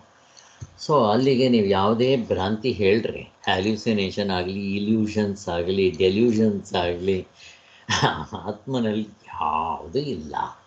ಆದರೆ ಮನಸ್ಸು ಮಾತ್ರ ಹೀಗೆಲ್ಲ ತಪ್ಪು ಹೇಳ್ತಾ ಇರುತ್ತೆ. ಅದು ಚರ್ಚೆ ಮಾಡೋಕ್ಕೆ, ವಿಚಾರ ಮಾಡೋಕ್ಕೆ ಹೋದಾಗ ಅದು ಸರಿ ಅಲ್ಲ ಅಂತ ನಮಗೆ ಗೊತ್ತಾಗುತ್ತೆ. ಇದು ವೇದಾಂತಗಳ ಉಪದೇಶ. ಪ್ರಪಂಚವು ಮಿಥ್ಯೆ ಎಂದು ವೇದಾಂತಿಗಳು ಹೇಳುವುದನ್ನು ಕೇಳಿ ಕೆಲವರು ಇವುಗಳನ್ನೆಲ್ಲ ವೇದಾಂತಿಗಳು ಹೇಳ್ತಾ ಇರ್ತಾರಲ್ಲ, ಅದು ಕೇಳಿಬಿಟ್ಟಿದ್ದೆ. ಅಲ್ಲ ಸ್ವಾಮಿ, ಇವರು ಊಟ ಮಾಡಲ್ವಾ? ದಿನ ತಿನ್ನಲ್ವಾ? ಇವರು ಮನೆ ಬಾಗಿಲು ಯಾವುದು ಕಾಣೋದಿಲ್ವಾ? ಯಾವುದು ಪ್ರಪಂಚನೇ ಇಲ್ಲ ಅಂತ ಹೇಳ್ತಾರೆ. ಶರೀರ ಇಲ್ಲ ಅಂತಾರೆ. ಇವ್ರಿಗೆ ಹೆಂಡತಿ ಮಕ್ಕಳು ಕಾಣಲ್ವಾ? ಹೊಟ್ಟೆ ಹಸುವಾಗಲ್ವ ಇವರಿಗೆ? ಊಟ ಮಾಡಲ್ವ? ಹಿಂಗೆಲ್ಲ ಕೇಳ್ತಾ ಇರ್ತಾರೆ ಅವರು. ಸತ್ಯವೆಂದರೆ ಏನು ಅಂತ ಅವರು ವಿಚಾರ ಮಾಡಿಲ್ಲ. ಇಲ್ಲಿ ಸತ್ಯವೆಂದರೆ ತೋರುವುದೆಂದೇನು ವೇದಾಂತಿಗಳು ಹೇಳ್ತಾ ಇಲ್ಲ. ತೋರಿದ್ದೆಲ್ಲ ಸತ್ಯವೆಂದು ಸಾಮಾನ್ಯ ಜನರು ಒಪ್ಪಿರೋದಿಲ್ಲ ಅಷ್ಟೇ. ಹಾಗೆ ಆದ್ದರಿಂದ ವ್ಯವಹಾರದಲ್ಲಿ ಯಾವುದು ಹೇಗೆ ತೋರುವುದು ಅದನ್ನು ಹಾಗೆಯೇ ಇಟ್ಟುಕೊಳ್ಬಹುದು. ನೀವು ಇಟ್ಕೊಳ್ರಿ, ನಾವೇನು ಬೇಡ ಅಂತನಲ್ಲ, ವ್ಯವಹಾರಕ್ಕೆ ಸರಿಯೇ. ಆದರೆ ಇವನ ಸತ್ಯ ಅಂತ ಕರಿಬೇಕಾದ್ರೆ ಎಚ್ಚರದ್ದು ಕನಸಿಗೆ ಬರೋದಲ್ಲಪ್ಪ. ಏನು ಸತ್ಯ ಅಂತ ಕರಿತೀಯ? ಹೋಗ್ಲಿ, ಕನಸಿಂದ ಇಲ್ಲಿಗೆ ಬರುತ್ತಾ? ಬರೋದು. ಹೋಗ್ಲಿ, ಇವೆರಡು ನಿದ್ದೆಗೆ ಬರುತ್ತಾ? ಬರೋಣ. ಬರದೇ ಇದ್ಮೇಲೆ ಇದನ್ನಿಂತ ಸತ್ಯ ಅಂತೀರ. ನಿಮಗೆ ಯಾವುದರಿಂದ ಗೊತ್ತಾಯಿತೋ ಅದು ಸತ್ಯ ಅಂದಾಗ ಅದನ್ನು ಹಿಡ್ಕೊತೀವಿ ನಾವು, ಇದನ್ನು ಬಿಟ್ಟು. ಅದರಿಂದ ನಾನು ಅನ್ನೋದಕ್ಕೆ ಯೋಗ್ಯವಾದ ವಸ್ತು ಅದು ಅಂತ ಹೇಳ್ತಾರೆ. ಹೀಗೆ ತಗೋಬೇಕಲ್ಲ ನಾವು. ಆದರೆ ಅದು ಪರಮಾರ್ಥವೇ ಅಂತ ಹೇಳಿದ್ದು ಸರಿಯಲ್ಲ ಅಷ್ಟೇ. ಇದೇ ಪರಮಾರ್ಥ ಅಲ್ಲ. ಅಷ್ಟು ಬೇಡಿಯಪ್ಪ, ಸಾರ್ವತ್ರಿಕ ಪೂರ್ಣ ಅನುಭವ ಬಿಟ್ಬಿಡ್ರಿ. ಈ ಶರೀರನ ಸತ್ಯ ಅಂತ ಇದೆಯಾ? ಎಷ್ಟು ವರ್ಷ ಇರುತ್ತಪ್ಪ ಸತ್ಯ ನಿಮಗೆ? 100 ವರ್ಷ. ಆಮೇಲೆ ಇರಬಲ್ಲಲ್ಲ. ಮತ್ತು ಇದನ್ನು ಸತ್ಯ ಅಂತ ಹೆಂಗೆ ಕರಿತೀರಾ? ಹಾಗಾದರೆ ಸತ್ಯ ಅಂತ ಯಾವುದಿದ್ದರೆ ಕರಿಬೇಕು? ಆವಾಗಾದರೂ ಸ್ವಲ್ಪ ಯೋಚನೆ ಮಾಡಬೇಕೋ ಬೇಡವೋ? ಆವಾಗ ನೀವಿರಲ್ಲ. ಹೀಗಾಗಿಬಿಡುತ್ತೆ. ಅದಕ್ಕೆ ನಿದ್ದೆದು ಎಕ್ಸಾಂಪಲ್ ಕೊಟ್ಟು ನಮ್ಮ ಪ್ರತಿದಿನ ಆಗೋ ಎಕ್ಸಾಂಪಲ್ ತೋರಿಸ್ತಾರೆ. ಆದ್ದರಿಂದ ಪ್ರಮಾತೃ ಪ್ರಮಾಣ ಪ್ರಮೇಯ ಇವೆಲ್ಲವನ್ನು ಒಂದು ಮೂಟೆ ಕಟ್ಬಿಡ್ಬೇಕು. ನೋಡಿರಿ, ಸ್ವಾಮಿಗಳು ಇಲ್ಲಿ ಮೂಟೆ ಕಟ್ಟಿಸಿದ್ರು. ಬರೀ ಇಷ್ಟು ಮಾತ್ರ ಅಲ್ಲ, ಪ್ರಮಾತೃ ಪ್ರಮಾಣ ಪ್ರಮೇಯ ಬರೀ ಎಚ್ಚರದ ಮೂಟೆ, ಎಚ್ಚರದಲ್ಲ, ಆಧ್ಯಾತ್ಮಿಕ ಪ್ರಪಂಚದ ಮೂಟೆ ಆಯಿತು. ಆದರೆ ಪೂರ್ತಿ ಎಲ್ಲ ಒಟ್ಟು ಕಟ್ಟಿಬಿಡ್ಬೇಕು. ಅವಸ್ಥೆ ಒಳಗಡೆ ಇರೋ ಅರ್ಧ ಡಜನ್. ಆವಾಗ ಏನಾಗುತ್ತೆ? ಈಗ ನೀವು ಮೂಟೆ ಕಟ್ಟಿದ್ರೆ ಏನಾಗುತ್ತೆ? ಬೆಷ್ಟಿ ಸಮಷ್ಟಿ ಎರಡನ್ನೂ ಸೇರಿಸ್ಕೊಂಡು ಮಾಡಬೇಕು. ಇದು ಇಂಪಾರ್ಟೆಂಟ್. ಈಗ ನಾನು ಬರೀ ನಾನೊಬ್ಬಂದು ಯೋಚನೆ ಮಾಡಿದ್ರೆ ಮಿಕ್ಕಿರೋ ಆದಿ ಭೌತಿಕವಾಗಿ 84 ಲಕ್ಷ ಜೀವರಾಶಿಗಳನ್ನ ಏನು ಮಾಡ್ತೀರಾ?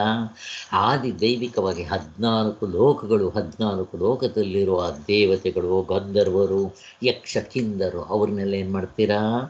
ಅದಕ್ಕೋಸ್ಕರನೇ ಅವಸ್ಥೆ ಒಳಗಡೆ ಇಷ್ಟು ಇರುತ್ತೆ. ಅಲ್ಲಿಗೆ ಬೆಷ್ಟಿ ಸಮಷ್ಟಿ ಎರಡನ್ನೂ ಸೇರಿಸ್ಕೊಂಡ್ಬಿಟ್ರೆ ಆವಾಗ ನಿಮಗೆ ಪೂರ್ತಿ ಇವಿಷ್ಟು ಅನಾತ್ಮ ಅಂತ ಗೊತ್ತಾಗುತ್ತೆ. ಈಗ ದರ್ಶನಕಾರರಲ್ಲಿ ಏನು ಮಾಡ್ತಾರೆ? ಬರೀ ಬೆಷ್ಟಿ ಸೇರಿಸ್ಕೊತಾರೆ, ಸಮಷ್ಟಿ ಸೇರಿಸ್ಕೊಳ್ಳೋದು. ಬೆಷ್ಟಿ ಅಂದರೆ ಈ ಶರೀರನೇ. ಅವ್ರಿಗೇನಾಗುತ್ತೆ? ಈ ಶರೀರದಲ್ಲಿ ನಾನು ಕಂಡುಕೊಂಡ್ರೆ ನನ್ನ ಆತ್ಮ ನನಗೆ, ನಿಮ್ಮ ಆತ್ಮ ನಿಮಗೆ, ನಿಮ್ಮ ಆತ್ಮ ಬೇರೆ, ನನ್ನ ಆತ್ಮ ಬೇರೆ, ತಿರ್ಗಿ ಕಿತ್ತಾಟ ಬಂತು. ಹಂಗಾಗ್ಬಿಡುತ್ತೆ. ಈವನ್ ಪಂಚಕೋಶಗಳು ನೀವು ಯಾವುದೇ ತಗೊಳ್ರಿ, ಬೆಷ್ಟಿ ಸಮಷ್ಟಿ ಸೇರಿಸ್ಕೊಂಡು ಮಾಡಬೇಕು. ಅಲ್ಲಿ ಅನ್ನಮಯ ಕೋಶ ಅಂತ ತಗೊಂಡಿದ್ದ ತಕ್ಷಣ ಪಂಚಕೋಶಗಳಲ್ಲಿ ನಾನು ಅನ್ನಮಯ ಕೋಶ ಅಂದರೆ ಶರೀರ, ಅಲ್ಲಿ ನಾವು ನನ್ನ ಶರೀರದ್ದು ಫಸ್ಟ್ ತಗೊಂಡಿದ್ದ ತಕ್ಷಣ ಮಿಕ್ಕಿರೋ ಆಧ್ಯಾತ್ಮಿಕ, ಆದಿಭೌತಿಕ, ಆದಿದೈವಿಕವಾಗಿ ಎಷ್ಟು ಶರೀರಗಳಿದೆಯೋ ಅಷ್ಟರದ್ದು ಸೇರಿಸಿ ತಗೋಬೇಕು. ಪ್ರಾಣ ಅಂತಂದರೂ ಹಾಗೆ, ಮನಸ್ಸು ಅಂತಂದರೂ ಹಾಗೆ, ಬುದ್ಧಿ ಅಂತಂದರೂ ಹಾಗೆ, ಮತ್ತು ಆನಂದ ಅಂತಂದರೂ ಹಾಗೆ ತಗೋಬೇಕು. ಬೆಷ್ಟಿ ಸಮಷ್ಟಿ. ಆವಾಗ ನಮಗೆ ಈ ಪ್ರಾಬ್ಲಮ್ ಬರೋಲ್ಲ. ಈ ದ್ವೈತ ಫಿಲಾಸಫಿಯವ್ರಿಗೆ ಬರೋ ಪ್ರಾಬ್ಲಮ್ ಬರೋದಿಲ್ಲ. ಹಾಗೆ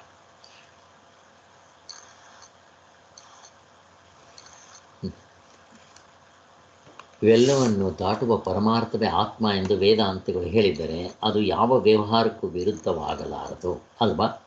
ಹಾಗೆ ಆದ್ದರಿಂದ ಆತ್ಮನ ಹೋಲಿಕೆಯಿಂದ ನಮಗೆ ಕಾಣುತ್ತಿರುವ ಈ ಶರೀರಾದಿಗಳು, ಜಗತ್ತು, ಆಧ್ಯಾತ್ಮಿಕ ಇವೆಲ್ಲ ಭ್ರಾಂತಿ ಅಂತ ಪರಮಾರ್ಥ ದೃಷ್ಟಿಯಿಂದ ಹೇಳಿರೋದು ತಪ್ಪಲ್ಲ.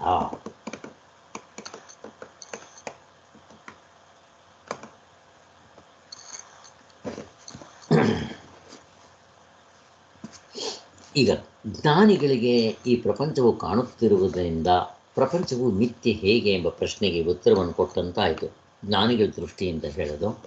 ಆದ್ದರಿಂದ ಆದರೆ ಪ್ರಪಂಚವನ್ನು ಜ್ಞಾನದಿಂದ ಇಲ್ಲದಂತೆ ಮಾಡಿಕೊಳ್ಳಬೇಕೆಂದೇನು ವೇದಾಂತಿಗಳು ಹೇಳ್ತಾ ಇಲ್ಲ.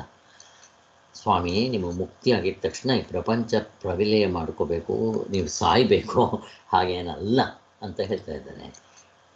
ಅದಕ್ಕೆ ಮತ್ತೆ ಹೇಗೆ?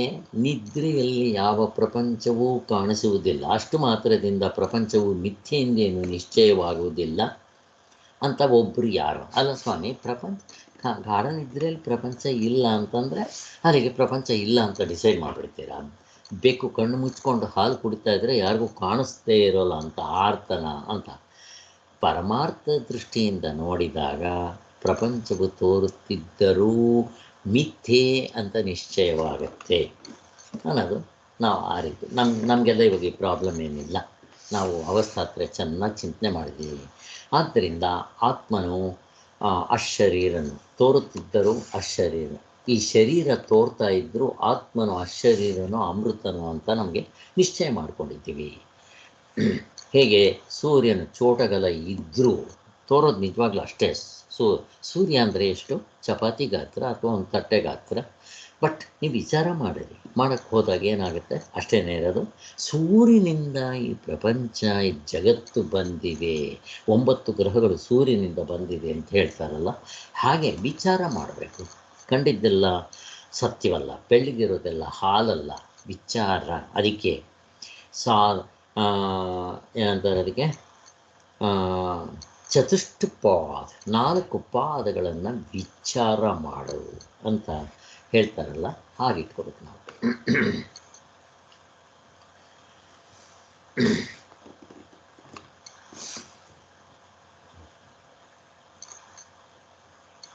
ಸೊ ಈ ಪ್ರಮಾತೃ ಶರೀರಾದಿಗಳು ಇದೆಲ್ಲ ಮಾರ್ಪಡ್ತಾ ಇರುತ್ತೆ.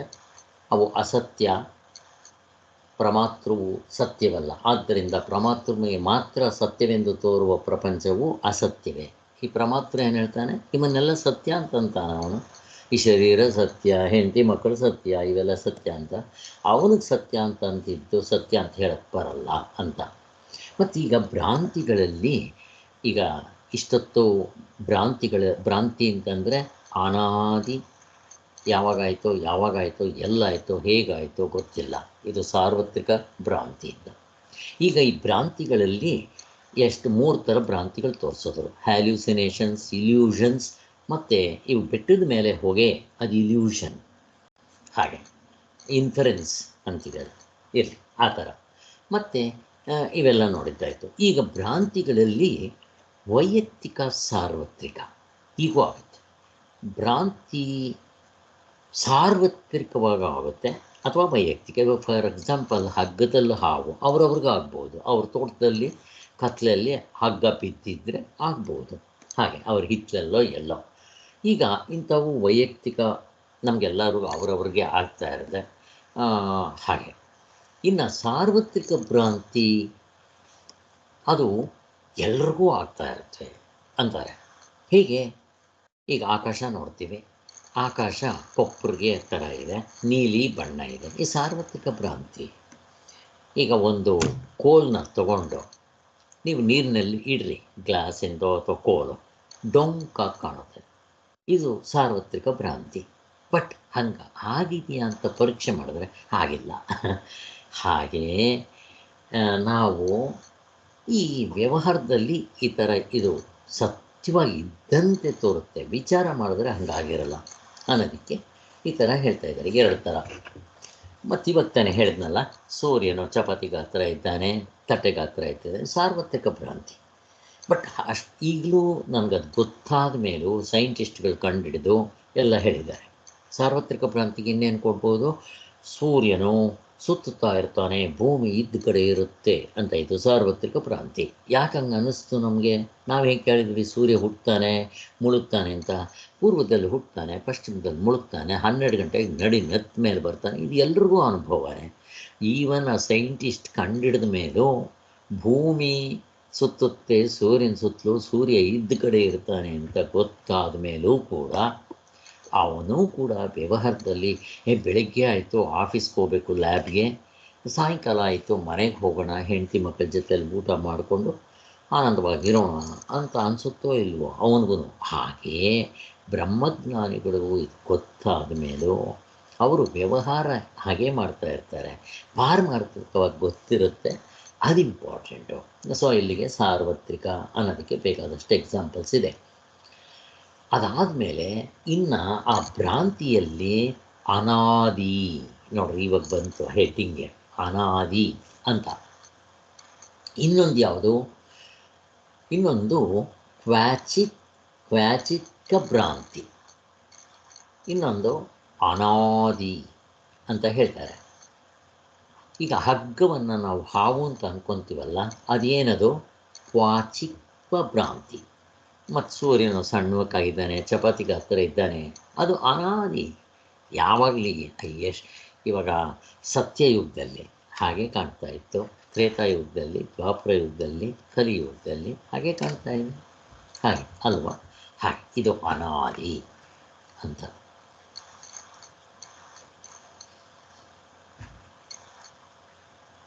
ಆದರೂ ಅದು ಶಾಸ್ತ್ರಜನ್ಯ ಜ್ಞಾನದಿಂದ ಹೋಗ್ಬಿಡುತ್ತೆ. ಯಾವುದೇ ಭ್ರಾಂತಿಯಾಗಲಿ ನಿಮಗೆ ಸರಿಯಾದ ಜ್ಞಾನದಿಂದ ಹೋಗ್ಬಿಡುತ್ತೆ. ನಮ್ಮದು ಹೋಗಬೇಕಾದ್ರೆ ಶಾಸ್ತ್ರಜ್ಞಾನವೇ ಬೇಕು, ಅದು ಗುರುನೇ ತಿಳಿಸ್ಕೊಡ್ಬೇಕು. ಇದು ಮೊನ್ನೆ ಇದಕ್ಕೆಲ್ಲ ಹಿಂದೆ ಎಲ್ಲ ಇದ್ರ ಬಗ್ಗೆ ಡಿಸ್ಕಷನ್ ಮಾಡಿದ್ದು ಆಯಿತು. ಹೀಗೆ ಇದರಂತೆ ನಾವು ಶರೀರಗಳು, ಪ್ರಮಾತೃಗಳು, ಕರ್ತೃಗಳು, ಭೋಕ್ತೃಗಳು ಎಂಬ ತಿಳುವಳಿಕೆಯು ಅನಾದಿ ಸಾರ್ವತ್ರಿಕ ಭ್ರಾಂತಿ. ಸಾರ್ವತ್ರಿಕ ಭ್ರಾಂತಿ ಯಾರ್ಯಾರು ಪ್ರಪಂಚದಲ್ಲಿ ಹುಟ್ಟುತ್ತಾರೋ, ದೇವತೆಗಳಿಂದ ಹಿಡಿದು ರಾಕ್ಷಸರು ಮತ್ತು ಪ್ರಾಣಿಗಳು ಎಲ್ಲರೂ ಹೀಗೆ ತಪ್ಪಾಗೆ ತಿಳ್ಕೊತಾರೆ. ಈ ಶರೀರವನ್ನು ನಾನು ಅಂದ್ಕೊತಾರೆ, ಯಾರು ಹೇಳ್ಕೊಡ್ಬೇಕಾಗಿಲ್ಲ. ಇದಕ್ಕೆ ಅನಾದಿ ಅನಂತ ಇದು ಹೇಳುವಾಗಲೂ ಹಾಗೆ ಹೇಳೋದು. ಉಪೋದ್ಘಾತದಲ್ಲೂ ಹೇಳುವಾಗ ಆತ್ಮ ಅನಾತ್ಮಗಳ ಕಲಬೆರಕೆ ಯಾವಾಗಾಯಿತು, ಅನಾದಿ ಅನಂತ ಯಾವಾಗಾಯಿತೋ, ಎಲ್ಲ ಆಯಿತೋ, ಇದು ಸಾರ್ವತ್ರಿಕ ಅಂತ ಹೇಳ್ತಾರೆ. ಹಾಗೆ ಅನಾದಿರನಂತೋ ಅಧ್ಯಾಸೋ ಮಿಥ್ಯಾ ಪ್ರತ್ಯಯರೂಪ ಕರ್ತೃತ್ವ ಭೋಕ್ತೃತ್ವ ಪ್ರವರ್ತಕ ಸರ್ವಲೋಕ ಪ್ರತ್ಯಕ್ಷ ಎಂಬ ಭಾಷ್ಯವಾಕ್ಯದ ಅಭಿಪ್ರಾಯವೂ ಇದೆ. ಹಾಗೆಂದು ಎಲ್ಲರಿಗೂ ಎಂದಲೂ ತೋರುತ್ತಲೇ ಇದೆ. ಅದೇ ಸತ್ಯವೆಂದು ಎಲ್ಲರೂ ಸ್ವಾಭಾವಿಕವಾಗಿಯೇ ನಂಬ್ಕೊಂಡಿರ್ತೀವಿ. ನಾವೆಲ್ಲ ಸ್ವಾಭಾವಿಕ ನಂಬ್ಕೊಂಡಿದ್ದೀವಲ್ಲ. ಆದರೆ ಇದು ಭ್ರಾಂತಿ ಎಂದರೆ ಶಾಸ್ತ್ರಜನ್ಯ ಜ್ಞಾನದಿಂದ ಈ ನಂಬಿಕೆ ಹೋಗುತ್ತೆ. ಅದಕ್ಕೆ ಶಾಸ್ತ್ರ ಯೋನಿತ್ವಾತ್ ಶಾಸ್ತ್ರ ನಾವೇ ಓದ್ಕೊಂಡ್ರಾಗಲ್ಲ, ಗುರು ಆದವನು ಆ ಶಾಸ್ತ್ರವನ್ನು ಉಪಯೋಗಿಸ್ಕೊಂಡು ತೋರಿಸ್ಕೊಟ್ಟಾಗ ಇದು ಬಾಧಿತವಾಗುತ್ತೆ. ಮತ್ತು ಗುರು ಹೇಗಿರಬೇಕು ಅವೆಲ್ಲ ನಮ್ಗೆ ಗೊತ್ತಿದೆ. ಶ್ರೋತ್ರಿಯ ಬ್ರಹ್ಮನಿಷ್ಠನಿಲ್ಲ. ಈ ಶರೀರತ್ವ ಭ್ರಾಂತಿ ಎಂದು ಹೇಗೆ ತಿಳಿಯಬೇಕು? ನಾವು ಅಶರೀರಿ ನಿಷ್ಪ್ರಪಂಚರೇ ಎಂಬುದು ಹೇಗೆ ಅನುಭವಕ್ಕೆ ಬರಬೇಕು ಅನ್ನೋದು ಒಂದು ಪ್ರಶ್ನೆ ಬರುತ್ತೆ. ಇದಕ್ಕಾಗಲೇ ಉತ್ತರವನ್ನು ಹೇಳಿದ್ದಾಗಿದೆ. ಸೊ ಸಾರ್ವತ್ರಿಕ ಪೂರ್ಣ ಅನುಭವದಿಂದಲೇ ನೋಡ್ಕೋಬೇಕು. ನಮಗೆ ನೋಡಿಕೊಂಡ್ರೆ ಅದು ಗುರು ತೋರಿಸ್ತಾನೆ, ಹಾಗೆ ನಾವು ನೋಡಿಕೊಂಡಾಗ ಗೊತ್ತಾಗುತ್ತೆ. ಅದಕ್ಕೋಸ್ಕರ ಅಂತವಂತ ಇಮೇ ದೇಹ ನಿತ್ಯ ಸೋಕ್ತಾಹ ಶರೀರಣ ಏನ ಸರ್ವಮಿದಂ ತಥಂ ಅಂತ ಗೀತಾವಾಕ್ಯವನ್ನು ಕೂಡ ಅದೇ ಹೇಳ್ತಾ ಇದೆ. ಆದ್ದರಿಂದ ಚೈತನ್ಯ ಸ್ವರೂಪನಾಗಿ ಆತ್ಮನು ಚೈತನ್ಯ ಸ್ವರೂಪನಾಗಿರ್ತಾನೆ. ಚೈತನ್ಯಕ್ಕೆ ಎಲೆ ಕಟ್ಟಿಲ್ಲ. ಇಲ್ಲಿಂದ ಅಲ್ಲಿಗೆ, ಅಲ್ಲಿಂದ ಇಲ್ಲಿಗೆ ಅಂತ ಆಕಾಶ ಹೇಗೆ ಎಲೆ ಕಟ್ಟಿಲ್ವೋ ಅವನಿಗೂ ಇಲ್ಲ. ಎಲ್ಲವನ್ನೂ ವ್ಯಾಪಿಸಬಲ್ಲ ಮನಸ್ಸನ್ನೂ ಕೂಡ, ಬರೀ ಮನಸ್ಸು ಮಾತ್ರ ಅಲ್ಲ, ಆತ್ಮನೂ ಅವಸ್ಥೆ ಒಳಗಡೆ ಇರೋ ಅರ್ಧ ಡಜನ್ನೆಲ್ಲ ವ್ಯಾಪಿಸಿರ್ತಾನೆ. ಅವನೇ ಅಸ್ತಿತ್ವ, ಆಧಾರ, ಸಬ್ಸ್ಟ್ರಾಟಮ್. ಮತ್ತು ಅವನ ಬದಲಾವಣೆ ಆಗೋಲ್ಲ, ಇಲ್ದಂಗಿರೋದು. ಇವೆಲ್ಲ ನಮ್ಗೆ ಗೊತ್ತಿದೆ. ಇಡೀ ಜಗತ್ತೇ ಆತ್ಮ ಚೈತನ್ಯ ವ್ಯಾಪ್ತವಾಗಿರುತ್ತೆ. ಹೇಗೆ ನೀವು ಅಲೆ ಅನ್ನಿ, ನೊರೆ ಅನ್ನಿ, ತೆರೆ ಅಂತನ್ನಿ, ಗುಳ್ಳೆ ಅಂತನ್ನಿ, ಐಸ್ ಅಂತನ್ನಿ, ನೀರೇ ಹೇಗೆ ಎಲ್ಲ ಕಡೆ ವ್ಯಾಪಿಸಿದೆಯೋ ಹಾಗೆ ವ್ಯಾಪಿಸಿರ್ತಾನೆ. ಚೈತನ್ಯ ವ್ಯಾಪ್ತವಲ್ಲದ ಒಂದು ಅಣು ಕೂಡ ನಿಮಗೆ ಸಿಗೋಲ್ಲ, ಆ್ಯಟಮ್ ಸಿಗೋದಿಲ್ಲ ಅಂತ ಹೇಳ್ತಾರೆ. ಆದರೆ ಪ್ರತಿಯೊಂದು ಕೂಡ ಈಗ ನೀವು ಅದು ಇದೆ, ಆ್ಯಟಮ್ ಇದೆ ಅಂತ ಹೇಳಿದ ತಕ್ಷಣ ಅಲ್ಲಿ ಆತ್ಮನೇ ವ್ಯಾಪಿಸಿರ್ತಾನೆ ಅನ್ನೋದನ್ನು ಇಂಪಾರ್ಟೆಂಟ್. ಅದು ಈಗ ಇರವು, ಅರಿವು, ಆನಂದ, ಯಾವುದೇ ವಸ್ತು ತಗೊಳ್ರಿ, ಅದು ಆತ್ಮ ಆಗಲಿ ಅನಾತ್ಮ ಆಗಲಿ ಇರಲಿ, ಅನಾತ್ಮಕ್ಕೆ ಅದರ ಹಿಂದೆಗಡೆ ಒಂದು ಸತ್ಯತ್ವದ ವಸ್ತು ಇರಲೇಬೇಕು. ಹಾಗೆ ಹಗ್ಗಕ್ಕೆ ಆತ್ಮ, ಹೀಗೆ. ಆದ್ದರಿಂದ ಅದಕ್ಕೆ ಅದನ್ನು ನಾವು ಹಿಡ್ಕೊಳ್ಳೋಕೆ ಪ್ರಯತ್ನ ಮಾಡಬೇಕು. ಅದು ಹಗ್ಗ ಹಾವನ್ನೆಲ್ಲ ವ್ಯಾಪಿಸಿದೆ, ಸಬ್ಸ್ಟ್ರಾಟಮ್ ಅಂತ ಹೇಗೆ ಹೇಳ್ತೀವೋ ಹಾಗೆ ಆತ್ಮನು ಎಲ್ಲದಕ್ಕೂ ಸಬ್ಸ್ಟ್ರಾಟಮ್ ಆಗಿರುತ್ತೆ ಅಂತ. ಸೊ ಅಲ್ಲಿಗೆ ಆತ್ಮನ ವ್ಯಾಪಿಸಿರದೇ ಇರೋದು ಯಾವುದೂ ಇಲ್ಲ. ಈಗ ನಾನೇನು ಮಾಡ್ತೀನಿ, ಆ್ಯಟಮ್ ಇದೆ, ಈಗ ಹಾವು ಇದೆ ಅಂತೀನಿ. ನಿಜ, ವಿಚಾರ ಮಾಡಬೇಕು. ಇರೋ ವಸ್ತು ಯಾವುದು ವಿಚಾರ ಮಾಡಿದಾಗ ಹಾವಲ್ಲ, ಹಗ್ಗ ಇದೆ ಅಂತ ಗೊತ್ತಾಗುತ್ತೆ. ಅಲ್ಲಿಗೆ ಹಗ್ಗ ಇದೆಯಾ ವ್ಯವಹಾರಿಕ ಸತ್ಯ, ವ್ಯವಹಾರಕ್ಕೆ ಸಾಕು. ಅದನ್ನು ವಿಚಾರ ಮಾಡಿದ್ರೆ ಹಗ್ಗ ಅಲ್ಲ, ಹಗ್ಗ ಇದೆ ಅಂತ ತೋರಬೇಕಾದ್ರೆ ಹಿಂದೆಗಡೆ ಆತ್ಮನ ಅಸ್ತಿತ್ವವನ್ನು ಸಾಲ ತೊಗೊಂಡ್ಬಂದಿದೆ ಅಂತ. ಹಾಗೆ ಪ್ರಪಂಚದಲ್ಲಿ ನೀವು ಬೈ ಚಾನ್ಸ್ ಆ ವಸ್ತು ಇಲ್ಲ ಅಂತ ಹೇಳಬೇಕಾದ್ರೆ, ಇಲ್ಲ ಅಂತ ಹೇಳೋ ನೀನಾದರೂ ಇದೆಯೋ ಇಲ್ವೋ ಅಂತ ನಾವು ಕೇಳಬೇಕಾಗತ್ತೆ. ಅಂತ ಇವೆಲ್ಲ ನಮಗೆ ಗೊತ್ತಿದೆ. ಮತ್ತು ಎಲ್ಲದಕ್ಕಿಂತ ಹೆಚ್ಚಾಗಿ ಇದನ್ನು ಅರ್ಥ ಮಾಡ್ಕೋಬೇಕು ಅಂದರೆ ಸ್ವಪ್ನ ದೃಷ್ಟಾಂತ ನೋಡ್ರಿ.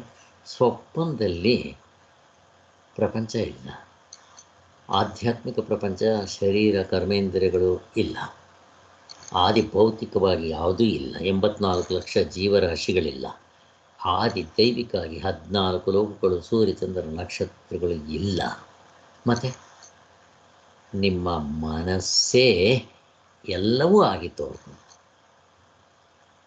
ಆದರೆ ನಿಮಗೆ ಆ ಮನಸ್ಸಿಗೆ ತೋರ್ಕೊಳ್ಳೋಂಥ ಶಕ್ತಿ ಎಲ್ಲಿಂದ ಬಂತು ಅಂತಂದರೆ ಆತ್ಮನಿಂದ. ನಮ್ಗೆ ಇಲ್ಲೇನಾಗ್ಬಿಡುತ್ತೆ ಅಂದರೆ ಆ ಮನಸ್ಸೇ ತೋರ್ಕೊಂತಲ್ವ, ಅದಕ್ಕೆ ಮನಸ್ಸನ್ನೇ ಆತ್ಮ ಅಂತ ಅನ್ನೋಣ ಅಂತ ಅನಿಸ್ಬಹುದು. ಎಲ್ಲಿ ಆ ಮನಸ್ಸು ಇಲ್ಲಿಗೆ ಬರಲಿ, ಇಲ್ಲ ನಿದ್ದೆಗೆ ಬರಲಿ, ಬರೋದಕ್ಕಾಗಲ್ಲ. ಯಾತಕ್ಕೆ ನಿಮ್ಗೆ ಕನಸು ಹೇಳಿದ್ದು ಅಂತಂದರೆ, ಈ ಕನಸಿನ ಎಚ್ಚರದಲ್ಲೂ ಕೂಡ ಇಲ್ಲಿ ಎಲ್ಲವೂ ಇದೇನು ತೋರ್ತಾ ಇದೆ. ಈಗ ನನಗೆ ಹಗಲ್ಗನಸಿನಲ್ಲಿ ನಾನೆಲ್ಲೋ ಒಂದು ಕಡೆ ಕೂತ್ಕೊಂಡು ಎಷ್ಟೆಲ್ಲವನ್ನೂ ನಾನು ಚಿತ್ರಿಸ್ಕೊತೀನಿ. ಆ ವಸ್ತುಗಳೇನು ಇರಬೇಕಾಗಿಲ್ಲ ಅಲ್ವಾ? ಹಾಗೇ ಕನಸಿನಲ್ಲೂ ಆಗ್ತಾ ಇದೆ. ಎದ್ದ ಮೇಲೆ ಹೇಳ್ತೀನಿ, ಯಾವ ವಸ್ತುನೂ ಇರಲಿಲ್ಲ, ಅಲ್ಲಿತ್ತ ಯಾವುದೇ ಇರಲಿಲ್ಲ. ಹಾಗೆಯೇ ಎಚ್ಚರದಲ್ಲೂ ಕೂಡ ಈ ಮನಸ್ಸು ಈ ರೀತಿ ಮಾಡಿಕೊಳ್ಳುತ್ತೆ. ನಮಗೆ ನಿಜವಾದ ವಸ್ತುವನ್ನು ಕಂಡಾಗ ಈ ಮನಸ್ಸು ಸುಮ್ಮನಾಗುತ್ತೆ. ಆ ಥರ ಅಕಸ್ಮಾತ್ ಮಾಡಿಕೊಂಡ್ರೂ ಕೂಡ ಇದಕ್ಕೆ ಸತ್ಯತ್ವ ಬುದ್ಧಿ ಇರೋದಿಲ್ಲ ಅನ್ನೋದನ್ನು ತೋರಿಸ್ತಾ ಇದ್ದಾರೆ. ಹೀಗೆ ಸ್ವಪ್ನದಲ್ಲಿ ಕಾಣುವ ಪ್ರಪಂಚವು ಆಗ್ಗೆ ಸತ್ಯವೆಂದು ತೋರುತ್ತಿರುತ್ತದೆ. ಅದು ಎಂದು ಹುಟ್ಟಿತೆಂದು ಆಗ ಹೇಳುವುದಕ್ಕೆ ಬರುವಂತಿಲ್ಲ. ಅದು ಹುಟ್ಟಿದವಾಗ ಅದು ಅನಾದಿಯಾಗಿ ಅನಂತವಾಗಿ ಇಲ್ಲಿ ಹೇಗೆ ಅನಾದಿ ಅನಂತ ಇದ್ದಂಗೆ ಕಾಣಿಸುತ್ತೋ ಕನಸಿನಲ್ಲೂ ಹಾಗೆ ಕಾಣಿಸುತ್ತೆ. ಅಲ್ಲಿಯೂ ನಮಗೆ ಶರೀರಾದಿಗಳು ಸಂಬಂಧ ಇದ್ದಂಗೆ, ಪ್ರಿಯಾಪ್ರಿಯಗಳ ಹೊಡೆತ ಇದ್ದಂಗೆ ಇವೆಲ್ಲ ಕಾಣಿಸ್ತಾ ಇರುತ್ತೆ. ಎದ್ದ ಕೂಡಲೇ ಇದು ಭ್ರಾಂತಿ. ಸೊ ಆ ಭ್ರಾಂತಿ ಯಾವುದು? ಸಾರ್ವತ್ರಿಕ ಭ್ರಾಂತಿ. ಆ ಥರ ಅಂತ ಗೊತ್ತಾಗ್ಬಿಡುತ್ತಲ್ವ? ಆ ಥರ ಅದಕ್ಕೆ ಹೋಲಿಸುವಾಗ ಪ್ರಪಂಚಕ್ಕೆ ಸತ್ಯವೆನ್ನುವುದಕ್ಕೆ ಏನು ಅಡ್ಡಿ ಇರುವಂತೆ ತೋರುವುದಿಲ್ಲ. ಅದು ಜ್ಞಾನದಿಂದ ಹೋಗಬಹುದು. ಎದ್ದಿದ ತಕ್ಷಣ ಹೇಗೆ ಅದನ್ನು ಸುಳ್ಳು ಅಂತ ಹೇಳ್ತೀನೋ ಹಾಗೆ ಈ ಎಚ್ಚರವನ್ನು ಕೂಡ ನಾನು, ಇದು ಕೂಡ ಕನಸೇ, ಇಲ್ಲಿಂದ ನಾನು ಹೇಳ್ಬೇಕಾಗುತ್ತೆ. ಅದನ್ನು ಜ್ಞಾನ ಅಂತ ಕರೀತಾರೆ. ಅಲ್ಲಿಗೆ ಇಲ್ಲಿ ನಿಲ್ಲಿಸಿರೋಣ. ಓಂ ಶಾಂತಿ ಶಾಂತಿ ಶಾಂತಿ. ಜೈ ಗುರುದೇವ್.